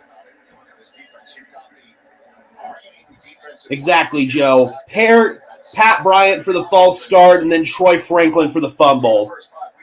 Those are really the three players that have the Broncos only up by 4 right now. It could, David. It very well could. Second down and 9. They're at the Denver 45. I believe this is the first snap they've run in Denver territory, or the second. Josh Reynolds, first down. Couple of missed tackles, and Reynolds inside the 35 to the 33. Signals first down against his former team. Riley Moss was in on coverage there. Actually, no, that was zone coverage right there. Pat Surtain was the nearest guy there, and he missed a tackle. Jaquan McMillan also missed a tackle. First down and 10 now from the 33. Fields keeps it, turns the corner on Dondre Tillman, and Fields has about 6 yards there. Tackle made by Alex Singleton.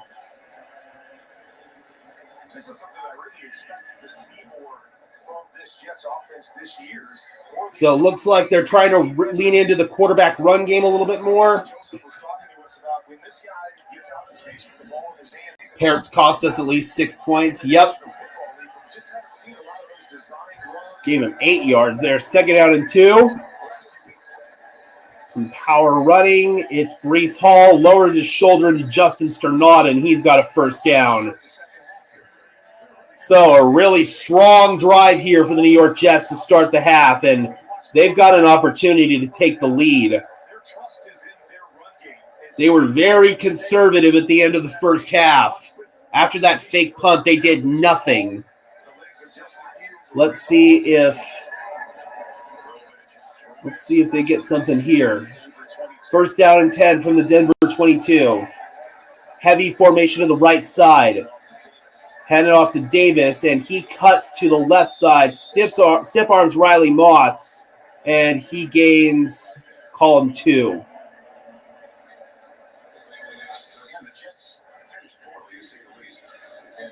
Missed opportunity right there by Q Robinson. Robinson could have had him.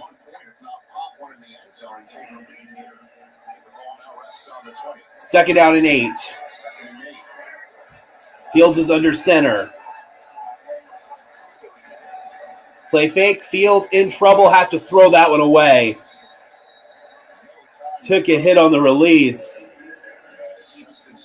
Justin Sternad was there.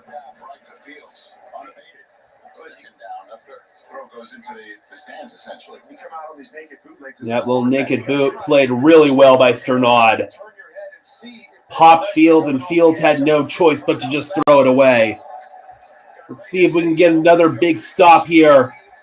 Third down and 8 in the red zone. Right at the 20-yard line.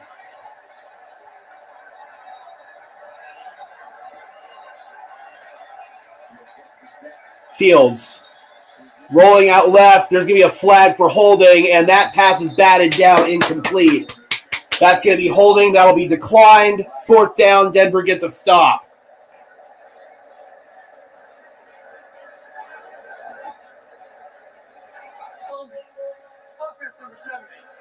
Thank you. They call it on Armand Mimbo, their rookie right tackle, drafted in the first round. Yep, Jonathan Cooper dipped underneath him, and Mimbo had no choice but to grab him.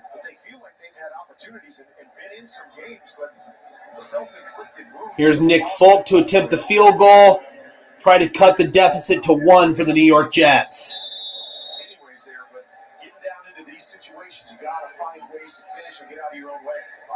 38-yard try. Folk's kick is up, and it is good. And the New York Jets cut their deficit to 1. Solid drive right there for the Jets, but a good stop in the red zone for this Denver Broncos defense.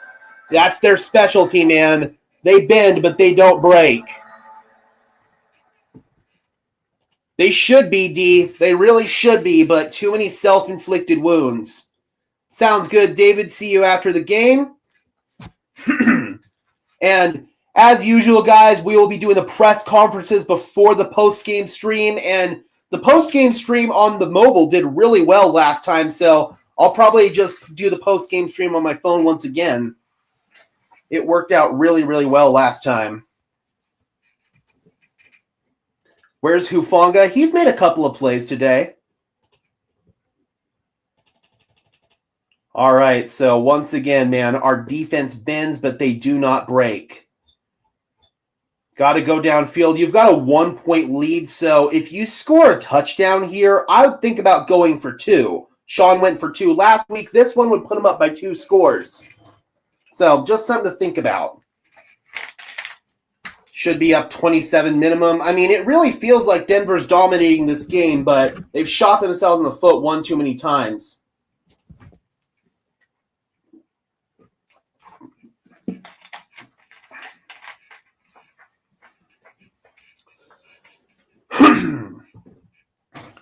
$17 rather. Still, though, Denver should be up by multiple scores, and they're not, which is really frustrating. offense let's get going in the second half. Just can't have any stupid penalties, man, or any stupid turnovers. Will Parrott be out on the field or on the bench where he belongs? We'll find out very quickly. Oh, PJ was in for the last several plays and Hufanga is out. We'll have to check into that. Let's see.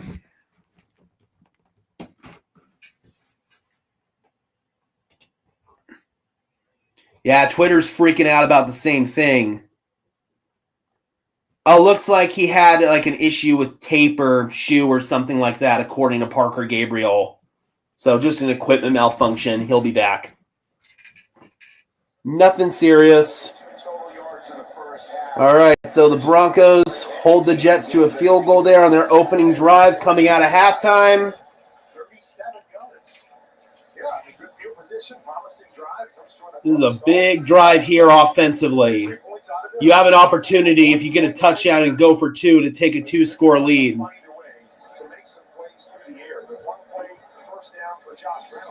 Nick Folk getting ready to kick off. And they're moving him to the other hash, apparently. The sleepwalking continues. Got to put your foot on the gas from here forward.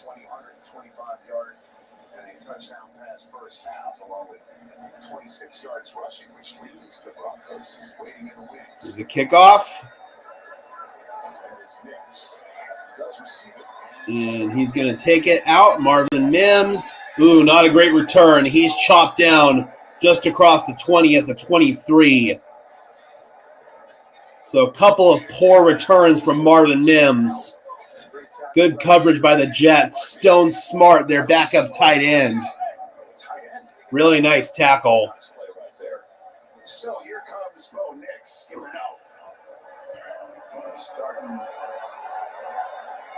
Bo Nix, 15 for 20, 125 yards and a touchdown. Really good in that first half. And Parrott is still in at left guard. Palcho is also in as an extra offensive lineman. First down and 10. Toss. Looking for the edge is Dobbins. He turns the corner inside, and he's able to gain, call it 4 yards.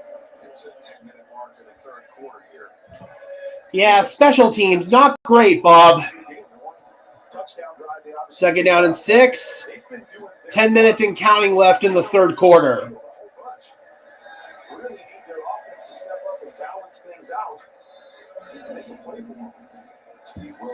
Here's Steve Wilkes, the Jets defensive coordinator. Second and 6. Little pitch right. Harvey. He turns the corner a little bit and able to gain maybe a yard or two. That's going to set up a third down. Third and 4.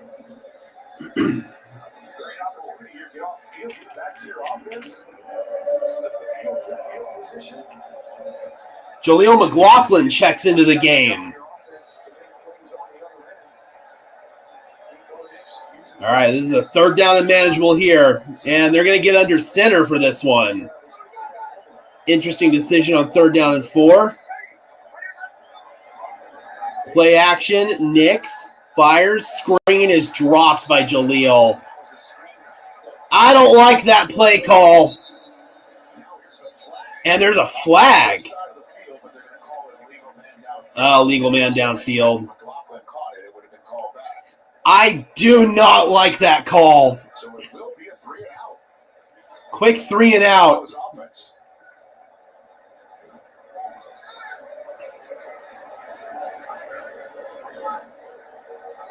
That sucks. Yep.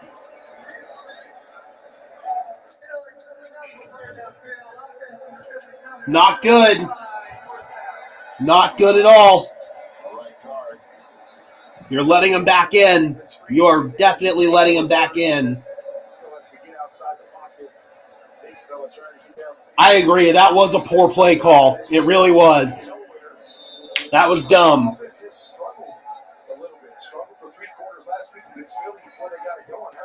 Trying to set up a screen from under center on third down and 4. That's never going to work. Here's Crawshaw to punt it away. and fielded at the 30 with some room to roam in front of him, and he's going to take it to the 43-yard line. Once again, good field position starting off for this Jets offense. I mean, I just don't like the design of that screen. I really don't. Like, why are you calling something from under center on 3rd down and 4? Almost any play from under center on a 3rd down and 4 is not going to work. Like, what are you doing? I just cannot stand the design of that. That was a terrible play call. It really was. Yeah, that was a tell. It really was. Not good. Not good whatsoever. Hufanga is back in, so some good news there. But, yeah, that's frustrating, man. That's the first bad play call of the day from Sean Payton, in my opinion. Really, really bad.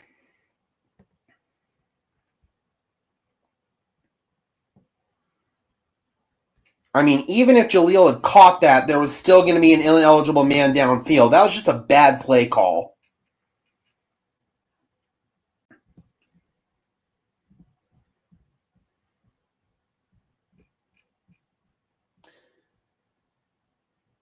But, yeah, the fact that you keep giving the Jets such strong field position, oh, man. Eventually, that's going to come back to bite you. You're giving the Jets too many opportunities to come back into this game.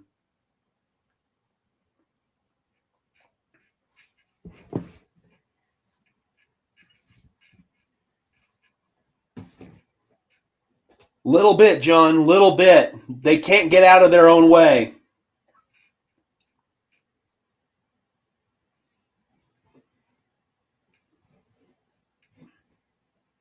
Agreed. That was a dumb play call. Absolutely dumb.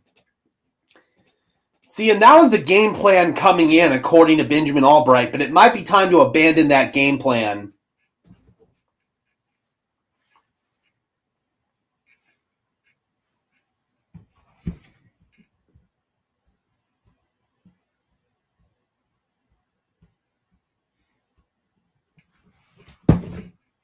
Yep, false start and a hold on the play in the first half there. 15 yards when you needed 1 yard. Feels like that was the moment when this game sort of flipped.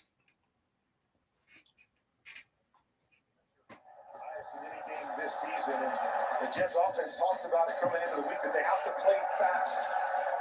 Offensive line has to play fast. Receivers have to play fast. The quarterback has to process and play the game fast because there is so much speed. All right, 1st and 10 for the Jets. They start at their own 42. Fields comes underneath and completes it to Andrew Beck, the former Bronco. He's met by Brandon Jones after a short gain. It's his 2nd catch of the year. His 1st catch went for a touchdown. Call it a gain of 6, 2nd down and 4. Denver's playing a little passive here on defense. Set yourself up with 2nd and 5. Opens up the playbook. Maybe a shot to take another pass right here. 2nd down and 4.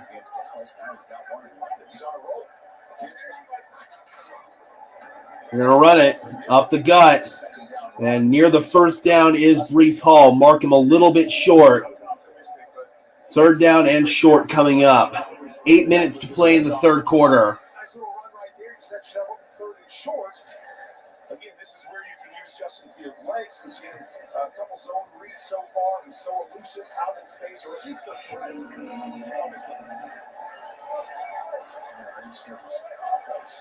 Jets are 1 for 8 on 3rd down conversions in this game.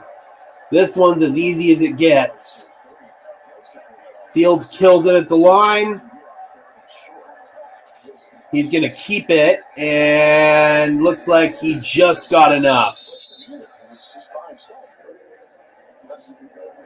And the Jets are starting to get into a bit of a rhythm here. This isn't good. Both hands to his helmet. That's usually what we have as an alert call. Call 2 plays in the huddle. Hey, alert, alert, alert. So maybe they had a run play call. He comes up, sees something that he likes, puts his hands to his head, and just goes with it. Yep, just went behind his center there on the QB sneak for an easy 1st down. Just something that he saw and then he went to First down and 10.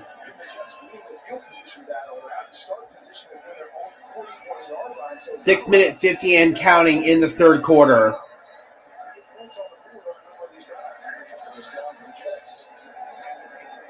Hand off to Hall. Hall shaking, and he's got a gain of 3. Alex Singleton was there.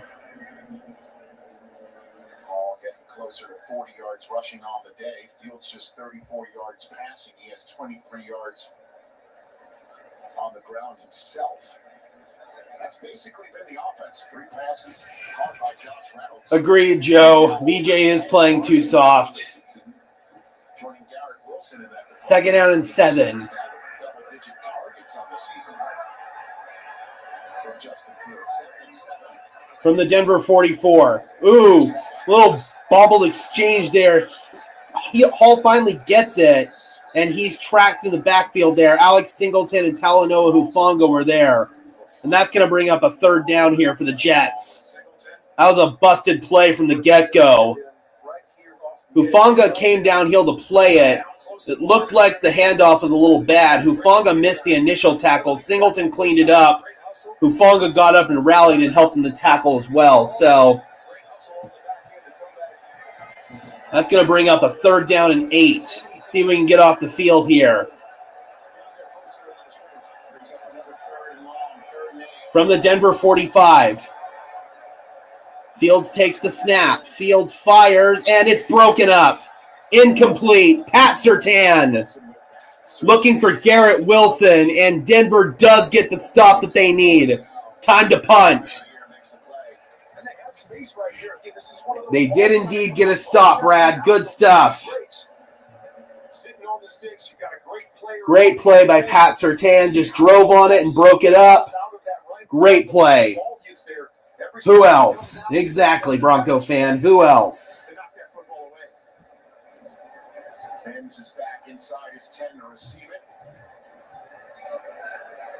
Here's Austin McNamara to punt it away.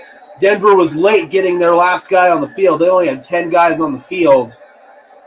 Special teams have been super discombobulated, man. Don't jump off sides. There you go. Kick is away. They almost blocked it. McNamara's boot is going to be down at the 3-yard line. Kane Nwangwu. That was a great punt. So the Jets, I would say, are winning in terms of special teams. And in a game like this, special teams can make all the difference. So now Denver is backed up deep. Denver did a good job in the first half of getting good field position for their offense, but defensively, the Jets, they've had good field position, and now on special teams, the Broncos offense is not going to have good field position because of that punt. So, yeah, man, you got to win the game in all 3 phases, and in this game, Denver's not doing a very good job of that.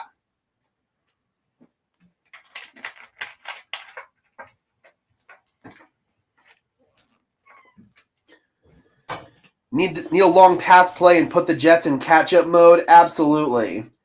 Special teams really stinks this year. It has, and it's been disappointing because special teams was so good last year under Mike Westhoff and Ben Kotwika, mostly Mike Westhoff, and then Westhoff got sick and he had to leave the team, and it really shook things up from that point forward.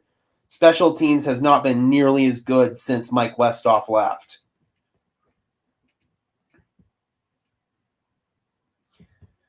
Damn, the Colts have made Anthony Richardson QB3. He's inactive today. Riley Leonard is going to back up Daniel Jones. Oh, is Anthony Richardson done, or is Anthony Richardson done? Holy crap, that's crazy. Yep, I would agree. And what sucks is, offensively, none of the fault is on Bo Nix. That's what really sucks. Bo's played really well in this game. Got to dominate in all 3 phases, and the Broncos just haven't done it, man. It's frustrating. Yeah, Richardson's cooked. He is absolutely cooked.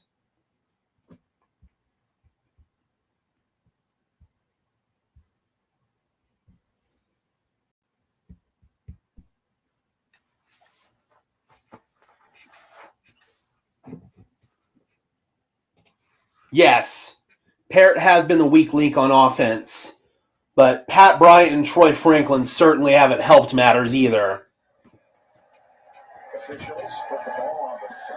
And now they're starting off at their own 3-yard line.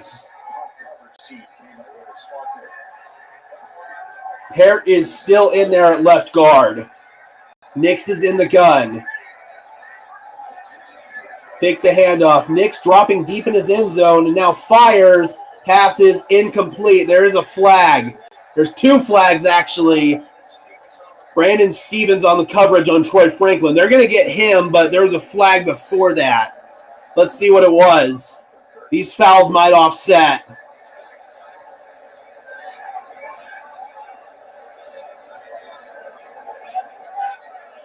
The Zebras huddle.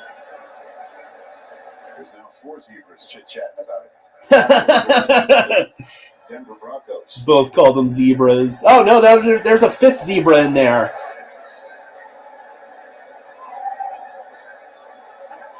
There are 2 fouls by the offense.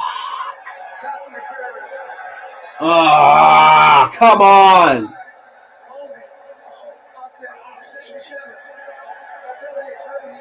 Dude. Holding in the end zone on Quinn Miners. That's a safety. Yo. You're kidding me, dog. Yo. Oh, come on. You're kidding me.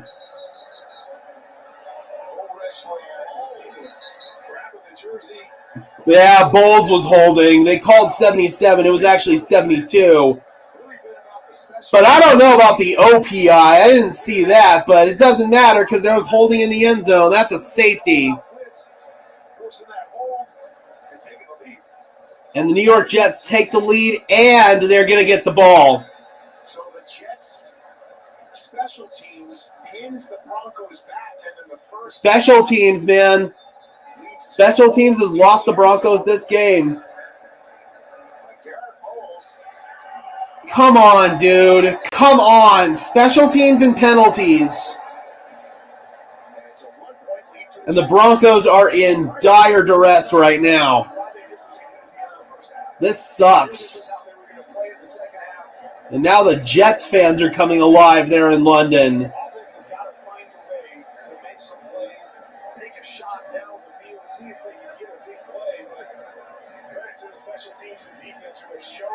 God, man, that's ridiculous. I kind of thought the same thing, Gabe. I didn't see much there. But still, you can't hold in the end zone, man.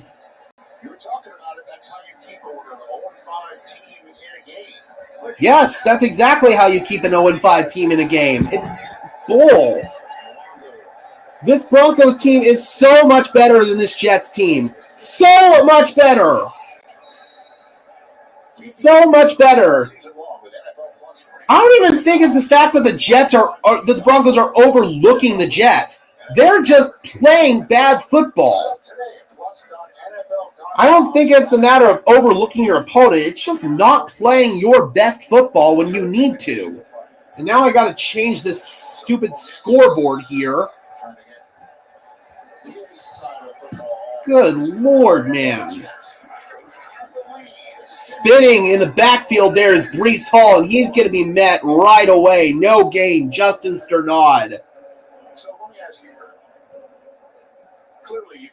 Yeah, exactly, Gabe. If you're the Jets, right? I mean, they're not even trying to throw the ball. That's what it looked like to me too, Joe. You could, John. You got to get your shit together and quick. You're playing down to your competition right now.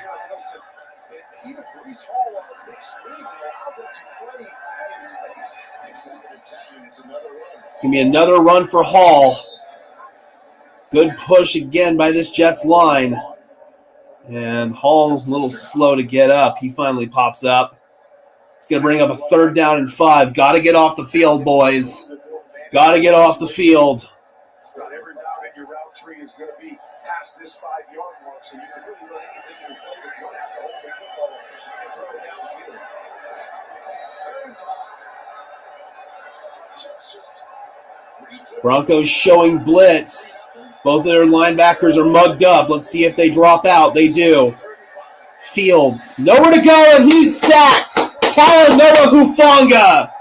Let's go! Fields had nowhere to go with it, and Talanoa Hufanga comes in to wrap him up. Didn't drop him to the ground, but refs blew it dead. That's a sack. Pressure coming here first. Fonga coming from the backside. Ooh, he might have had an opportunity to hit 82. Also looked like Garrett Wilson might have been open as well, but Fields does not see it. Runs out of time, and Talanoa Hufanga makes him pay. This defense, man, credit to them. They are keeping us in this game. After the safety, here's the punt, and it's fair caught at the 18-yard line. Here's the thing, though, Benjamin. If they play up to their potential and don't shoot themselves in the foot with stupid-ass penalties, they could be a Super Bowl contender. But unfortunately, to this point, they haven't done that, and that's on them.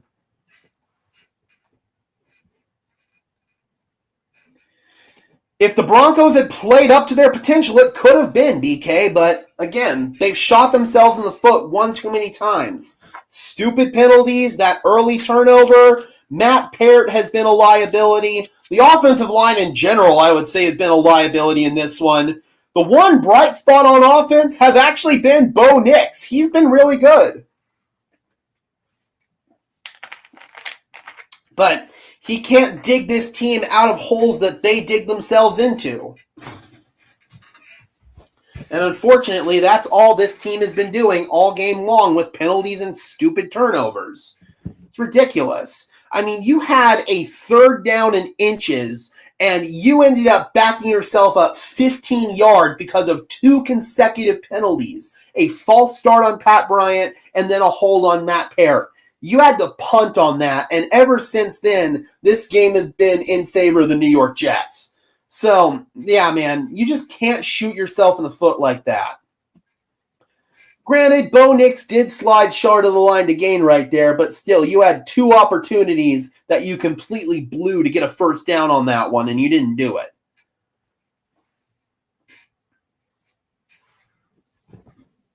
Yes, they do. And yes, they are. That doesn't help either. I thought that was PI on the Jets. That should have been offsetting penalties, but nope. It's kind of funny. LASIK actually offers free LASIK for referees, all pro sports referees. It seems that more of the refs need to take advantage of that service. It's not a joke either. They legitimately offer free LASIK for all pro sports referees. No, they cannot, D-Rock. No, they cannot. 3rd down and inches and holding in the end zone is stupid enough for the whole season. It is. It really is. It's dumb. It's egregiously dumb.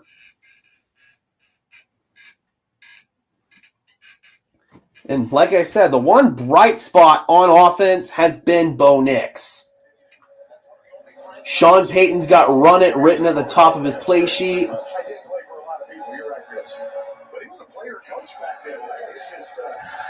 Oh, for sure, BK. I mean, this Jets defense, they haven't been playing well this season, but they have been playing decent today. But it's more so Denver. They shoot themselves in the foot. Pocket collapses. Bo Nix has to get rid of it. That's incomplete. 2nd down and 10. Sean sends in the call for 2nd down. Yeah, literally, there's no excuse for the Broncos. They are playing down to their competition. They are shooting themselves in the foot. football program in the state of Colorado, and now the Leicester Panthers with those. And Sean Payton isn't free of blame either. He did have a bad play call on third down on the one of the previous series that really killed the drive. Meanwhile, up the gut, there's nothing there. Matt Parrott got blown off the ball, and Francisco Mauigoa, Jets rookie linebacker, with the tackle right there. Mauigoa is a good kid. Got to interview him at the Shrine Bowl, but makes a play right there. No push up front from Parrott. Dude, Matt Parrott is costing you this game. That is 100% on him. He's got to clean out Mauigoa right there, and he doesn't. That ineffective run was thanks to Matt Parrott. Now it's third down and long, 3rd and 10. Adam Prentice is in the backfield to block. No, they're going to hand it out to Prentice? What kind of play call is that, Sean? What kind of play call is that? You're handing it off to the fullback on 3rd down and 10? What the fuck, Sean? What the actual fuck? What was that? We've seen a lot of punters today. It's a good thing we're using the American version of it here. And I don't know why. He's playing well today. What the actual... What? Dude!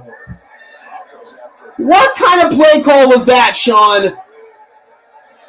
Oh, excellent punt by Crawshaw, though. I mean, beautiful. Rodgers is dropped at the 24. Oh, that was a gorgeous punt by Jeremy Crawshaw. That makes up for it a little bit. Oh, I agree. They're not losing because of the refs. They're losing because they're shooting themselves in the foot. What kind of play call was that, Sean? I have defended your play calling staunchly for good reason, but 2 horrifically bad play calls today. I will call it out when I think it's a problem, and that's a friggin' problem. Like, what the fuck, Sean? Seriously. That's 3 straight quarters I got to drop in the swear jar, but I am pissed. I am absolutely pissed.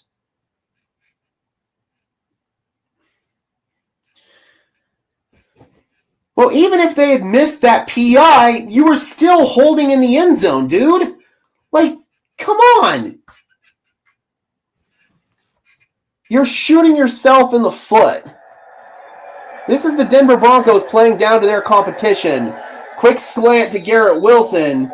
Met right away by PS2, who was smothering him. That's going to bring up a 2nd down. Not much there on that completion. Little sidearm sling right there from Fields. Caught it off his face mask, did Wilson, but PS2's right there to make the tackle. Yeah, that was a really bad call by Sean. And then the screen to Jaleel as well. 2 bad play calls I can point to. Now it's 2nd down and 7. Fires underneath. Oh! Fumble! Fumble! That's a catch fumble. There's a flag. Let's see what they call it. If Troy Franklin's was a freaking fumble, that better be a fumble. If Troy Franklin's was a fumble, that better be a fumble. Broncos are celebrating. If Troy Franklin's was a fumble, that better be a fumble.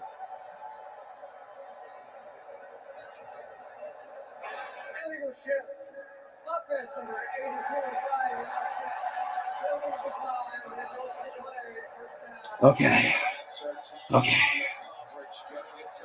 All right. They're calling that a fumble. It's close, but if you're going to call Troy Franklin's a fumble, you damn well better call this one a fumble. Yeah, catch, football move, that's a fumble. That's a fumble. If you call that incomplete, I'm going to scream. He did. He turned upfield. That's a football move. What do you think? Rich, what they're going to do is they're going to have to take a look to see if he actually has complete control of the ball. Is that Walt Anderson on the mic? So he's going to have to get complete control, get 2 feet down, and then either a 3rd step or a football move. Doesn't look like he probably has all of those elements with that much movement of the ball. before that third step comes back to you all. Joining us from league headquarters in New York, I think you can... Wilson's saying it's on him. I think they're going to say that's a fumble. Remember, the ruling on the field is a fumble. Is there enough conclusive evidence to overturn it? 2 steps and then a football act, which is a movement upfield or a third step. Defense is going back out. That was really, really close. You can see, all depending on when they say he got possession of the football. They're going to say it's incomplete. Broncos is coming back on the field. See, you're going to review that one, but you don't review the Troy Franklin one, which was equally as close. That's some bullshit, dude.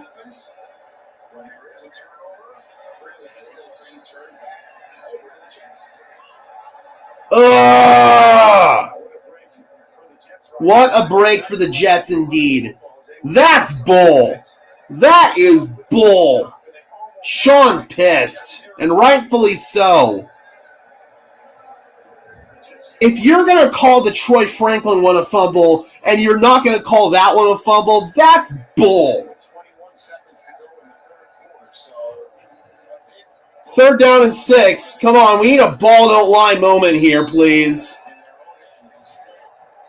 Come on, man. We need a true ball don't lie moment.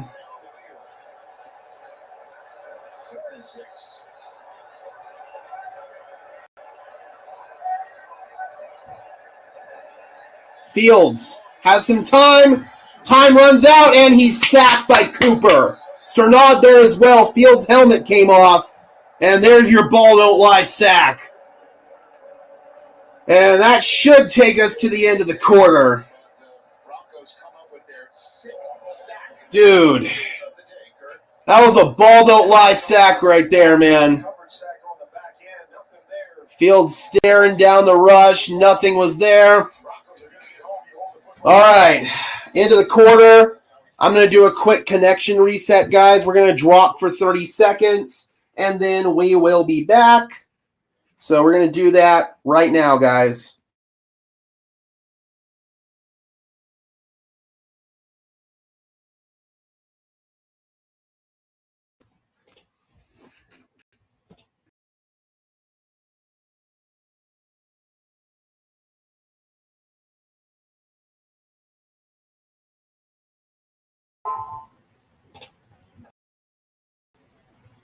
And as promised, we are back. All right, guys. Big 4th quarter coming up. Broncos get the ball. They're down by 1 point. 6 sacks. I'll take it. But we really should be up by multiple scores right now. Too many stupid penalties have cost the Broncos in this game.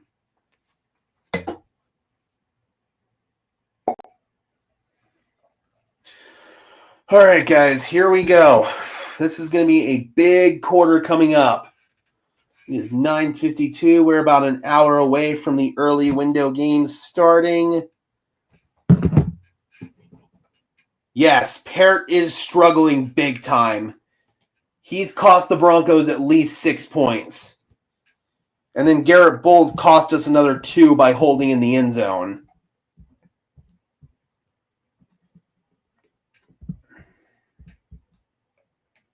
Just a complete lack of execution on offense. It's frustrating.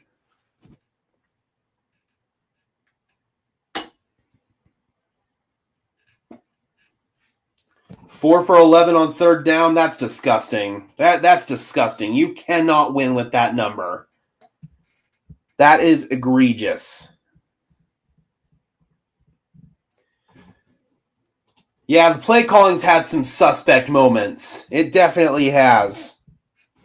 I've been quick to defend Sean Payton's play calling, but the 3rd down screen to Jaleel and then the 3rd down handoff to Prentice, like, what the actual hell are we doing? Seriously. And we are back for the start of the 4th quarter. And they're singing Sweet Caroline there in London.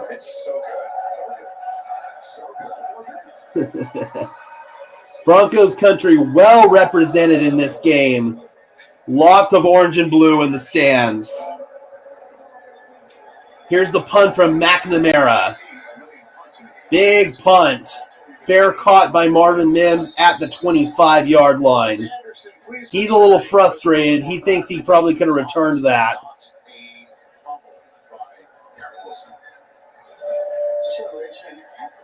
After the toothache, that third step has to be completed. If the ball comes out simultaneous with the foot coming down, that makes sense. But if you're going to call that one an incomplete pass, you should have called Troy Franklin's at the beginning of the game an incomplete pass.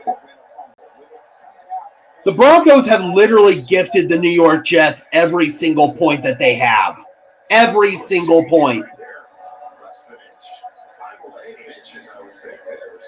So that was Walt Anderson, former NFL ref and former head of officiating for the league for a while, who explained that one. Still, though, man, if you're going to call that one incomplete,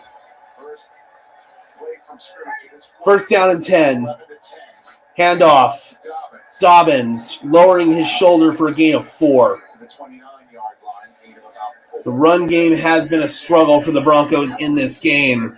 Definitely missing Ben Powers, I would say. 20 yards over his receiver's head on the one shot, but just feel like defenses are winning. 8 possessions for the Broncos today. 1 touchdown, 1 field goal, 4 punts, 1 fumble, and 1 safety. Gross. Second down and 6. Man in motion to the right side, and they're going to hand this one off to Jaleel. Why is Jaleel playing, dude? Nowhere to go. He stood up at the line. Jamian Sherwood. Why in the hell did you decide to make Jaleel active today? Real head scratcher. A real head scratcher. And once again, terrible run blocking. Terrible, terrible run blocking. Third down and 6. It's Nix. Fires. That's tipped at the line. Tipped at the line. Horrible. Horrible. Horrible. Good job. Just breathing eyes, almost like Sherwood knocked it down. he takes off to run. And Honestly, I don't even know if they would have picked up the first down. Sauce was all over Sutton. the football knocks it down. This is disgusting. Turns him over. Isaiah Williams standing on And another punt coming for Jeremy Crawshaw.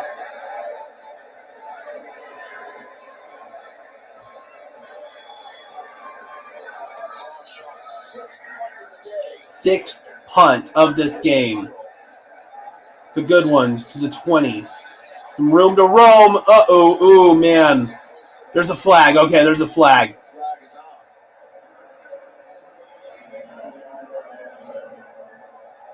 See what this is. Glenn Clark, we've seen a bit of him today. Yes, we have. We have seen probably too much of the ref today. It's going to be holding on the receiving team. Third and the kick. Holding. Receiving team number 29. A 10-yard penalty when the kick was caught.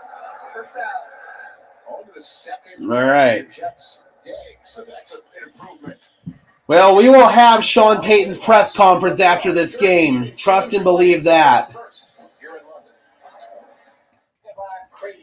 I mean, at this point, it might be time to abandon the run game because it's just not working. We are sorely missing Ben Powers in this game. I didn't think I'd say that this year, but now that he's out of the lineup, man, ugh, it's been bad. It's been really bad.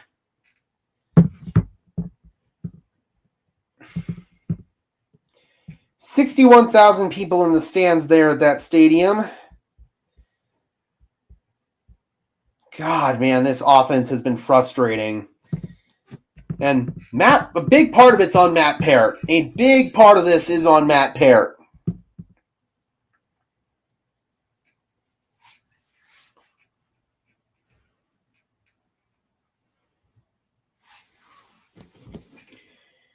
Yeah, this does set up well for the defense. I'm not mad about the play calling. It's the execution. Once again, the play calling's had its moments. The 2 third down plays were shit. Absolute shit. But overall, when you can't execute on the run game, your playbook's going to be very limited.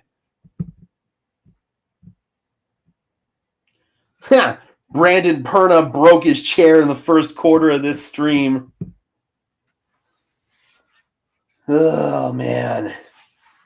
Yes, I'd agree. The pass pro has been solid, BK. I would agree with that. This game's not over yet, Doug, and it's only a 1-point game.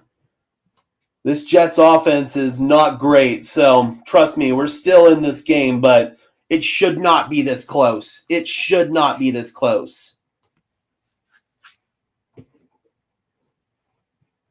Yep, special teams has been a big part of this. Special teams and penalties. And turnovers. That early turnover was frustrating. But again, man, the one guy who you cannot put this on is Bo Nix. He's played a really solid game today, especially considering what he's been dealing with.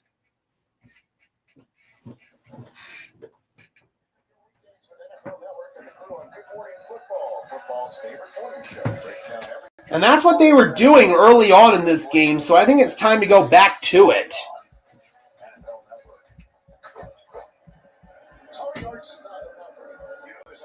All right, but first of all, we got the Jets pinned back here. They're pinned back at the 10-yard line.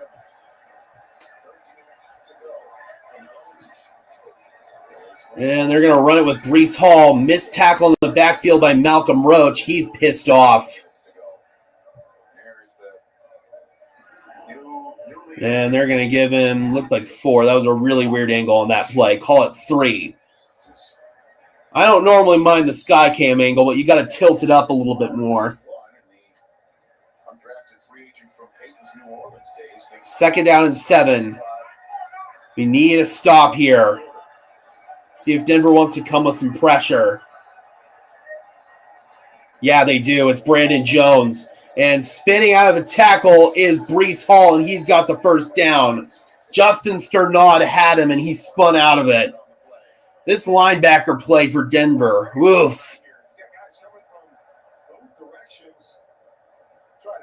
I mean, come on, Sternad. What are you doing? You've got him dead.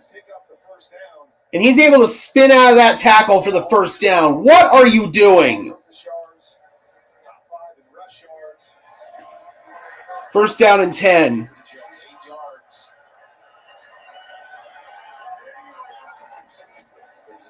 Fields is going to keep it. He's got a lead block, and Fields gains 4 yards, popped out at the 25. Cortland Sutton and Bo Nix having a pretty passionate conversation there on the sideline. For 17 yards. Sure looks like their offense is a little bit of a hangover. Sean Payton had told us he was more worried about last week. They played on Monday night, had to go across the country. I already know the media is going to overblow that conversation. That wasn't Ellis, BK. He's not playing. 2nd down and 6. That time they stuff him. Nowhere to go. Inuazurike was there. Nick Benito in there as well.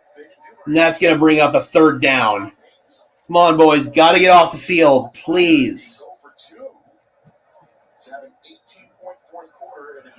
Sean Payton's writing something down on his play sheet.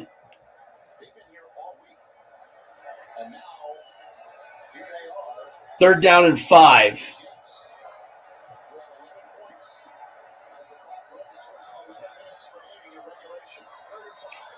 He's playing off on one side here. It's 3rd and 5. Fields is going to go, and Fields reaches. He's short.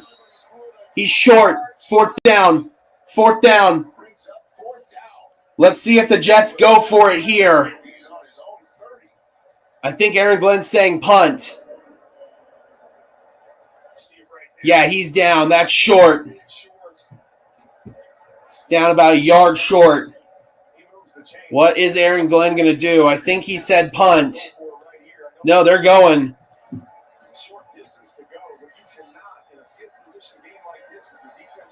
They're going. Play clock's ticking down. 5. And I hear a whistle. The Jets call timeout. Indecisiveness from the Jets, and they got to pop a timeout. That might come back to bite them. This Jets team is still poorly managed. You got to decide there and then if you're going to go. Can't be indecisive about it or indecisive about what the play call is going to be.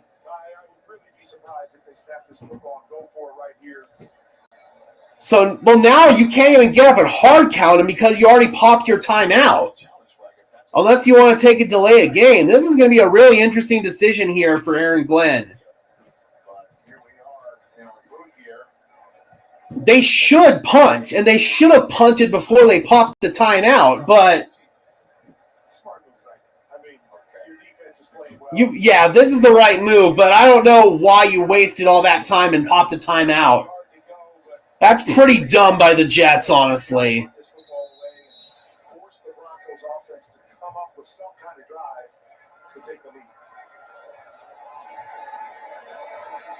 Make sure they don't run that fake punt again. They don't. They're punting it.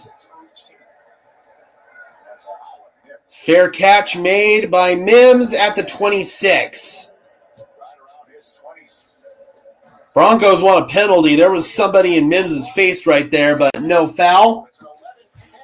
All right, Broncos down by 1 point. They get the ball back. All right. Let's go, boys. Got to get our stuff in gear. No penalties. Need a nice, long, methodical drive here. And go get that lead back. Got to score, man. It's got to happen. Yep, 1 first down at a time, Brad. 1 first down at a time. Good Lord, man.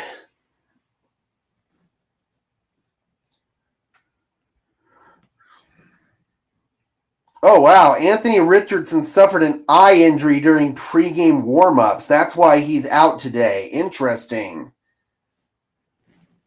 So imagine if Daniel Jones gets hurt. Riley Leonard would have to come into the game, and he hasn't had any reps. That'd be crazy.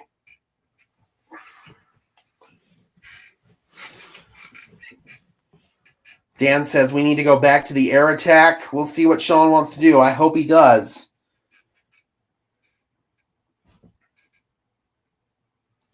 All we need is 1 good drive, man. That's all we need. 1 good drive. Got to get a touchdown. Yep, the analytics say that Aaron Glenn should have gone for it on 4th down right there, and he didn't do it. So they wasted all that time, called a timeout, and then decided to punt. Interesting game management, man. And Aaron Glenn came from the Dan Campbell school of thinking, too. It seems he's applied none of that in his actual game management. Throw the damn ball, Jeff says. I agree.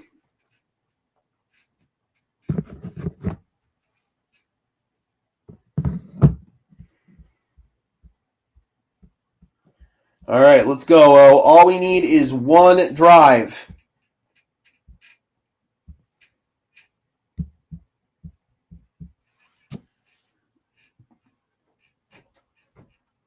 All right, we are back. Bo Nix, 0 for 3 passing in the second half. Broncos haven't really had the ball much this second half. And they've been trying to run the ball, and it just hasn't worked.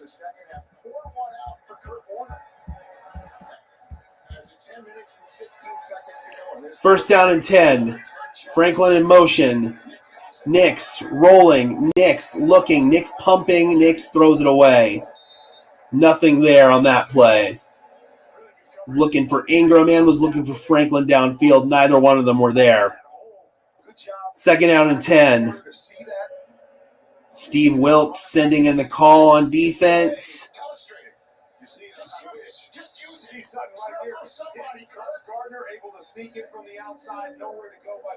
Yep.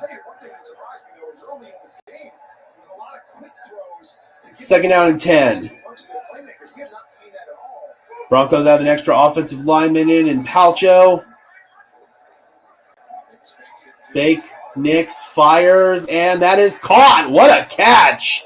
Evan Ingram going up above his old Jaguars teammate Andre Sisco and that's a first down.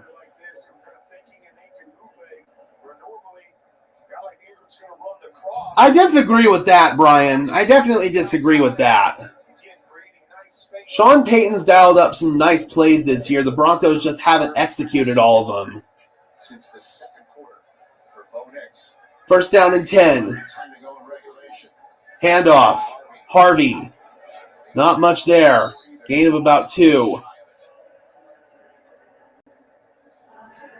Clemens on the tackle. Second down and 8. Michael Clemens on that tackle for the Jets. As I was saying, a lot of success in the first half with those quick Sean with another very long, wordy play call, as per usual. last couple years with Bo Nix is just getting the ball out and dealing the football. Second down and 8. Designs right here.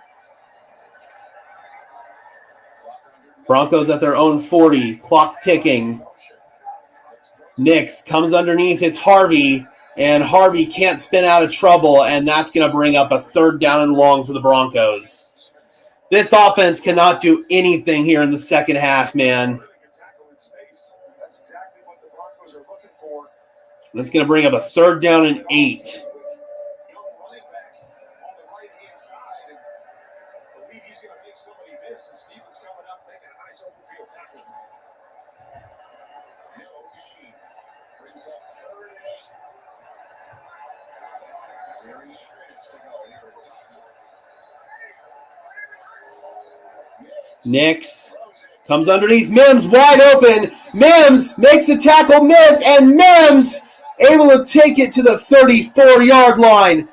Really nice play call right there from Sean Payton.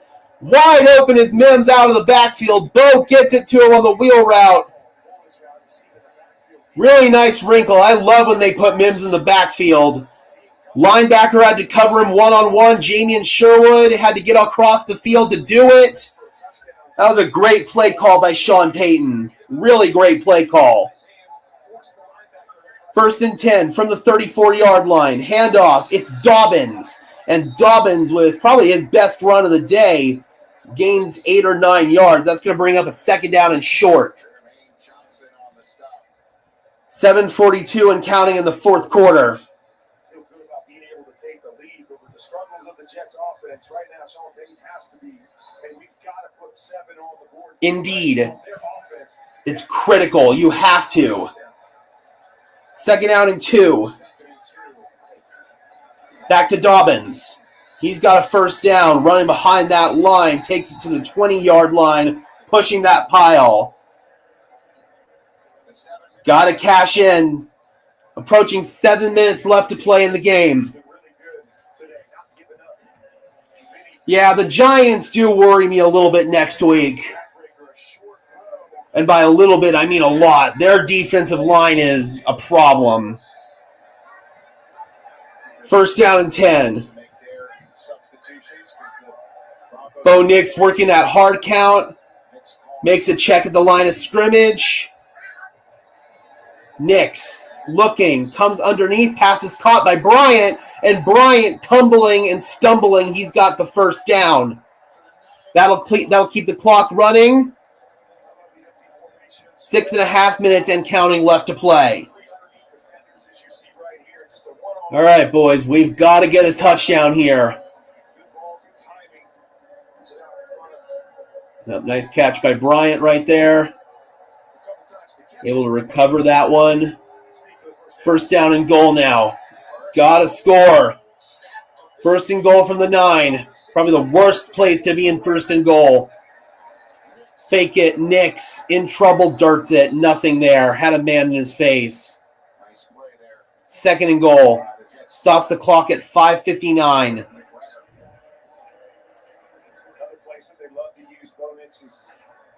A field goal would be nice, but that really doesn't do you much good. You really need to get a touchdown here. This might be 4-down territory as well. Keep the Jets backed up in their own territory if you don't get it. Second and goal.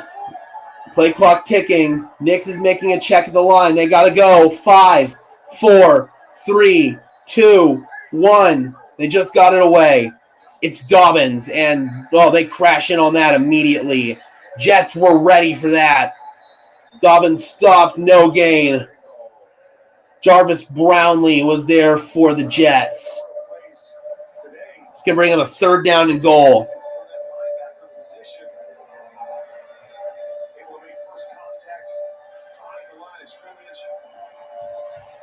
Yeah, nice play by Brownlee. Jermaine Johnson was in there as well.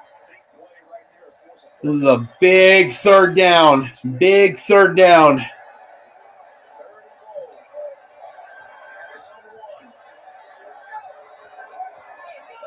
You got to go. 3, 2. Just got it away again. Nix fires. End zone. Sutton just overthrown. No flag. 4th and goal. Denver will kick a field goal.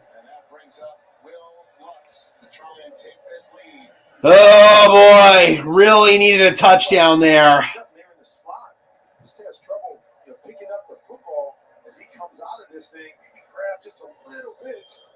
Yeah.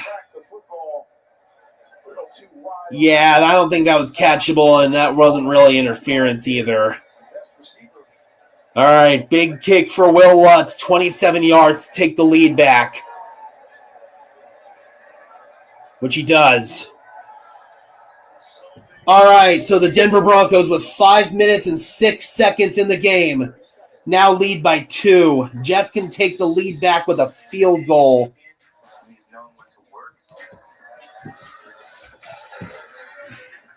To reward myself. Strawberry mango. This is amazing. Yep, agreed. That was his first real miss of the day, unfortunately. He's been good, but today he's been good today, but that was his first miss. That was his first miss. All right, D, come on. Got to get a stop. Sean Payton wants to have a discussion here with the referee again. He's been working the referees today. He really has.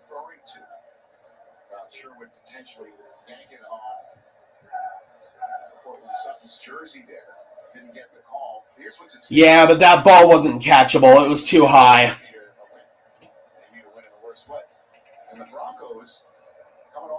Bo Nix chatting it up with Sam Ellinger and Davis Webb. With the Los Angeles Chargers, who are getting set to take on the Dolphins at the top of this hour for the 10-16. The late window game, or the early window game started at 11 o'clock. All right, here's Will Lutz to kick off.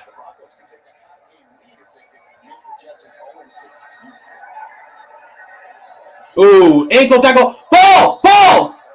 Is that out? Come on, that's out. That's out. That's out. That's out. They're going to say he's down. Isaiah Williams on the return.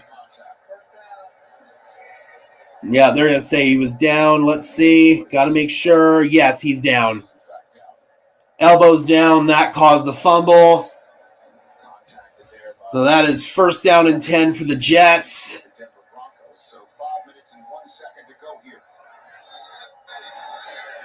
From the 33-yard line. Once again, man, the Jets have really solid starting field position. Handoff to Breece Hall, tries to turn the corner. There's nothing there. Met by a swarm of Broncos. Malcolm Roach, Jonathan Cooper, both in that one. All right, 2nd down. 4:45 and counting in this game. Denver's nursing a 2-point lead. 2nd down and 10.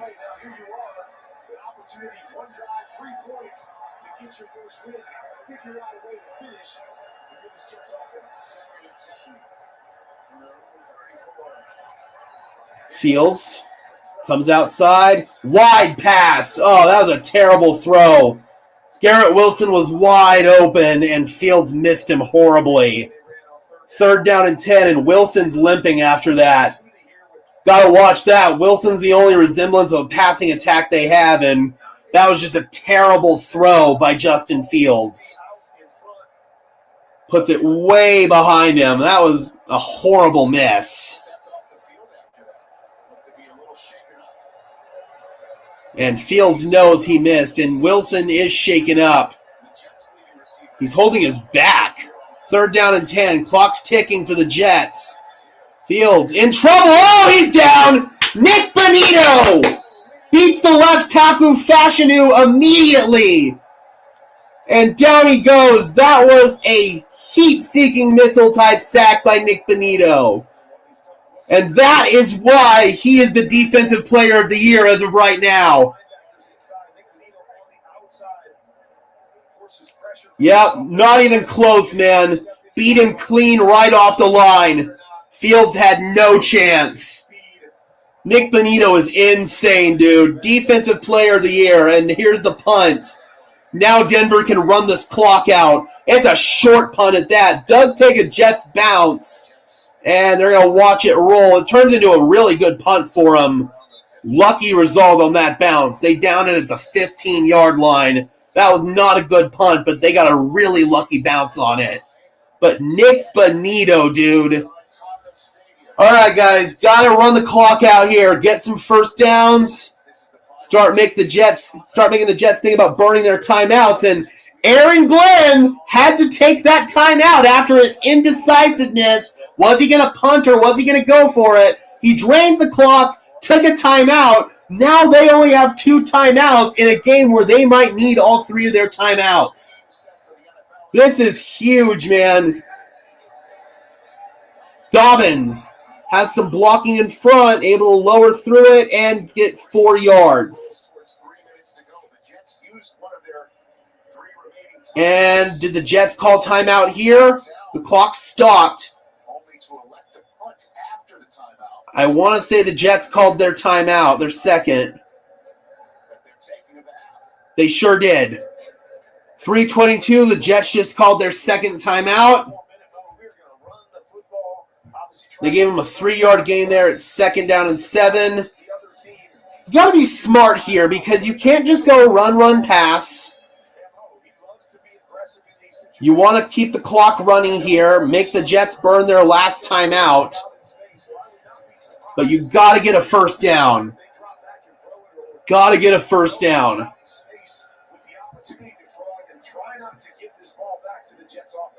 Exactly.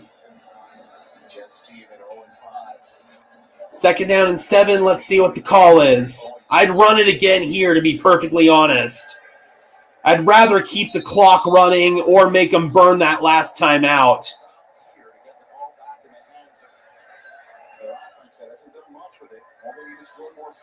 2nd down and 7. Send Franklin in motion. Oh, come on. Some sort of stupid reverse play. Are you serious? What kind of play was that, Sean?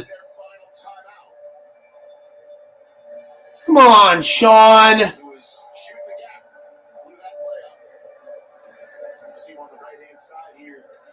Literally just trying to run some sort of sweep play with Mims. It wasn't there. I hate going east and west to go north and south, man. What are we doing?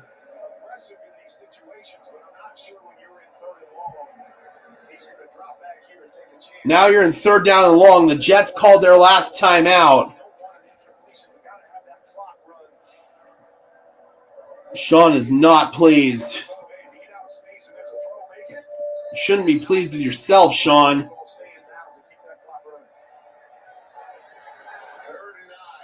3rd down and 9. This is a big play call here.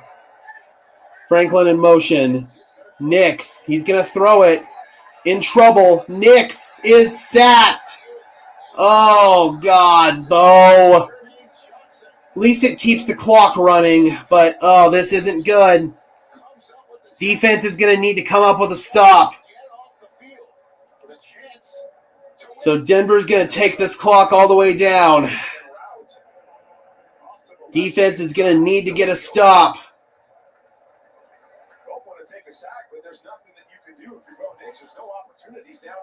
I mean, taking a sack is better than throwing incomplete right there. It does keep the clock rolling. All right. Some questionable play calling by Sean Payton in this game. I'm not normally one to say that, but I will say it here. Here's the return. Oh, boy, this ain't good. Denver does have all 3 of their timeouts. They might try to get this ball back, but the Jets are only going to need to go a few yards to get a field goal opportunity. 2 minutes and 23 seconds here. We need a big play from the defense. Jets do not have any timeouts, but they do get a clock stoppage at the 2-minute warning. They don't have a long way to go. This isn't good. They're starting this off at their own 43. They've been giving the Jets too many good field positions in this game. Oh, they dropped the snap, and Hall's able to somehow recover it, and he's able to turn a disaster into a positive play. Able to get it to the midfield stripe. You're kidding me. And that's going to take us to the 2-minute warning. Come on, man.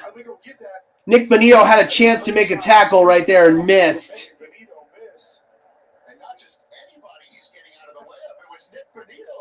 Seriously. All right, guys, we are at the 2-minute warning. We need a stop. Denver does have all 3 of their timeouts, so they might have a chance to get the ball back, but the Jets, they're getting close to field goal range already. This ain't good. This ain't good at all, Broncos country. Got to get a stop and not let the Jets get into field goal range. Oh, boy. Broncos have 7 sacks.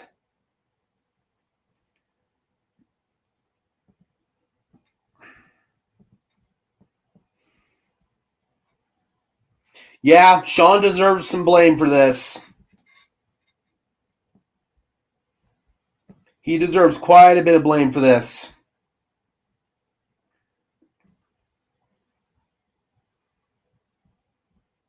A fumbled snap and they get 7 yards, bro. The Jets had 2 net passing yards at the half. 2. It's ridiculous. Again, I'm normally quick to defend Sean Payton's play calling. I disagree with 90% of the criticism on Sean Payton's play calling. But today, absolutely, it deserves criticism. Heavy criticism. They're not in field goal range yet, Madden, so that's the good news. But Denver can't afford to give up an explosive play. They give up an explosive play, then they're going to have to start calling timeouts. But yeah, Sean Payton with, quite frankly, 3 bad third down play calls.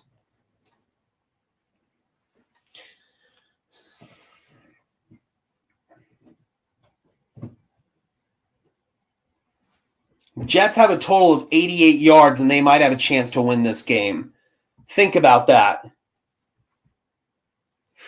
It's not the Jets winning this game. It's the Broncos losing. But again, man, we've got to make a couple of plays here. Here we go. We're back. Back here in London, where the Broncos can either take a half-game lead in the AFC West, or the Jets can fly home with their first win of the season. From London. Yeah, and I'm already seeing plenty of propaganda on MHHBK. Zach Kelberman's already at it on his Twitter account. Here we go. The Jets are at the midfield stripe. It's 2nd down and 3.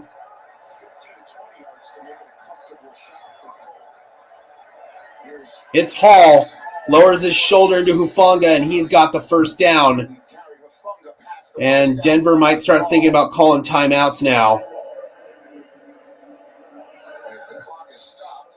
Yep, Denver just called their first.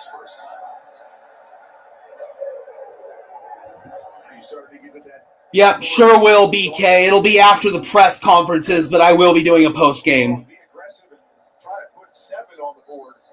All right, 1st down and 10.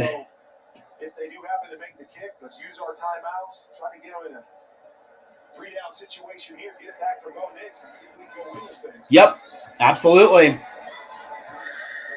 real long is 58 yards. He did it 2 weeks ago. First down and 10.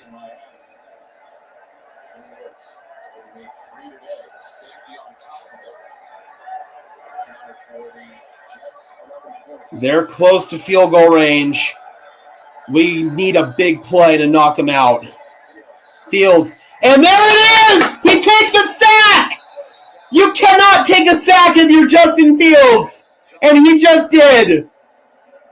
That's exactly what Denver needed. VJ brought some pressure, and it got home. You can't do that if you're Justin Fields. His line got blown up immediately, but he's got to find a way to get rid of that ball. That also keeps the clock running. Fields fires underneath, complete to Garrett Wilson, and they are close to field goal range. It's going to be third down. Peyton's going to pop another timeout. Denver, 1 timeout left, brings up 3rd and long. Nice tackle by Jaquan McMillan. Third down. Big third down here, boys. So Fields takes the sack, gets some of it back, but it's a 3rd down and 8. Yes. For a 60-some-yard kick, but what if you don't pick it up here on 3rd down? Are you willing to take the shot with the kick? Are you going for it on 4th down? Here we go. Stay tuned to the It's 3rd down and 8. It'd be a long field goal from here. Denver needs to get a stop. Big 3rd down. It's looking like Denver's going to drop and play coverage. Nope, they're bringing pressure. Fields fires, and he's incomplete. Incomplete. Garrett Wilson couldn't hold on, and he's injured. He's very slow to get up. One of his teammates helps him, but that's Talanoa Hufanga there. Now it's 4th down. What do the Jets do here? They've got to go, right? I think the Jets have to go here. He had him, man, and it was in his hands, but that was just not a great ball. And Wilson, yeah. What are we going to do here? It's 4th down and 8. Go for it or get a long field goal opportunity. What are you going to do? He's going. 4th down and 8. The Jets are going for it. 1 play away, Broncos country. We're 1 play away. 1 play away. This is it. Fields in trouble. He is sacked! Jonathan Cooper! And Denver is going to win! Thank God. Thank God, man. Denver shot themselves in the foot multiple times. They tried to lose this game, but defense says, nuh-uh, not today. Not today, not on our watch. Just walks back the right tackle and the tight end too. That's just Justin Fields holding on to it. Has 0 pocket awareness. This Jets team fucking sucks. Let's go. What a win, man. We found a way. We didn't play our best football today. We definitely did not play our best football today. Sean Payton didn't call his best game. Bo Nix, he played well. But overall, man, we found a way to get a big win. A big freaking win. Woo! We escaped. Yep. What was that going to be for Perna, the new to the power of 100,000 worst game ever? But not today, baby. Jonathan Cooper says, not on my watch. Oh, I'm happy. I'm happy. The Broncos of old would have lost this game. They found a way to get the job done. An ugly win is still a win. I don't care how they got it done. A win is a win. Thank you for tuning in, Mike. Thank you for tuning in, Gabe. A win is a win. Thank you for tuning in, Jeff, Joseph, Mike, everybody, Maverick, Robert, Dan, Julian, every single one of you who has tuned into this one, and that's it. The Denver Broncos get out of London with a 13-11 win. I don't know if that's scoregami or not. Exactly. That's a good win. We found a way to get the job done. A very close game. So we will be hearing from Sean Payton and Bo Nix in the press conferences. And then after the press conferences, that's when we will go live for the post-game show. Really looking forward to that, guys. We've got a lot to break down. Manny says you took the Broncos and the under, you won. Yeah, that would have been a solid bet, actually. Because these London games, they get screwy. They get really screwy, and that's what happened here. We won yet another close game. 2 close games in a row. The Denver Broncos are now riding a 3-game win streak. They're 4-2. The New York Jets fall to 0-6. They gagged this game away. Incompetent game management by the New York Jets, but we're lucky. We are very lucky, and good teams find a way to win football games like this, and that's exactly what the Denver Broncos did. All right, guys, be sure to leave a like on this stream as well as subscribe and ring the bell so these videos appear in your notification feed. I would really appreciate it, guys. Those are both free and easy ways to show your support. Helps tell YouTube's algorithm to push us out, and it helps us get seen by more and more members of Broncos country just like you and me. And until next time, guys, I'm your host, Gage Madrid, saying peace out.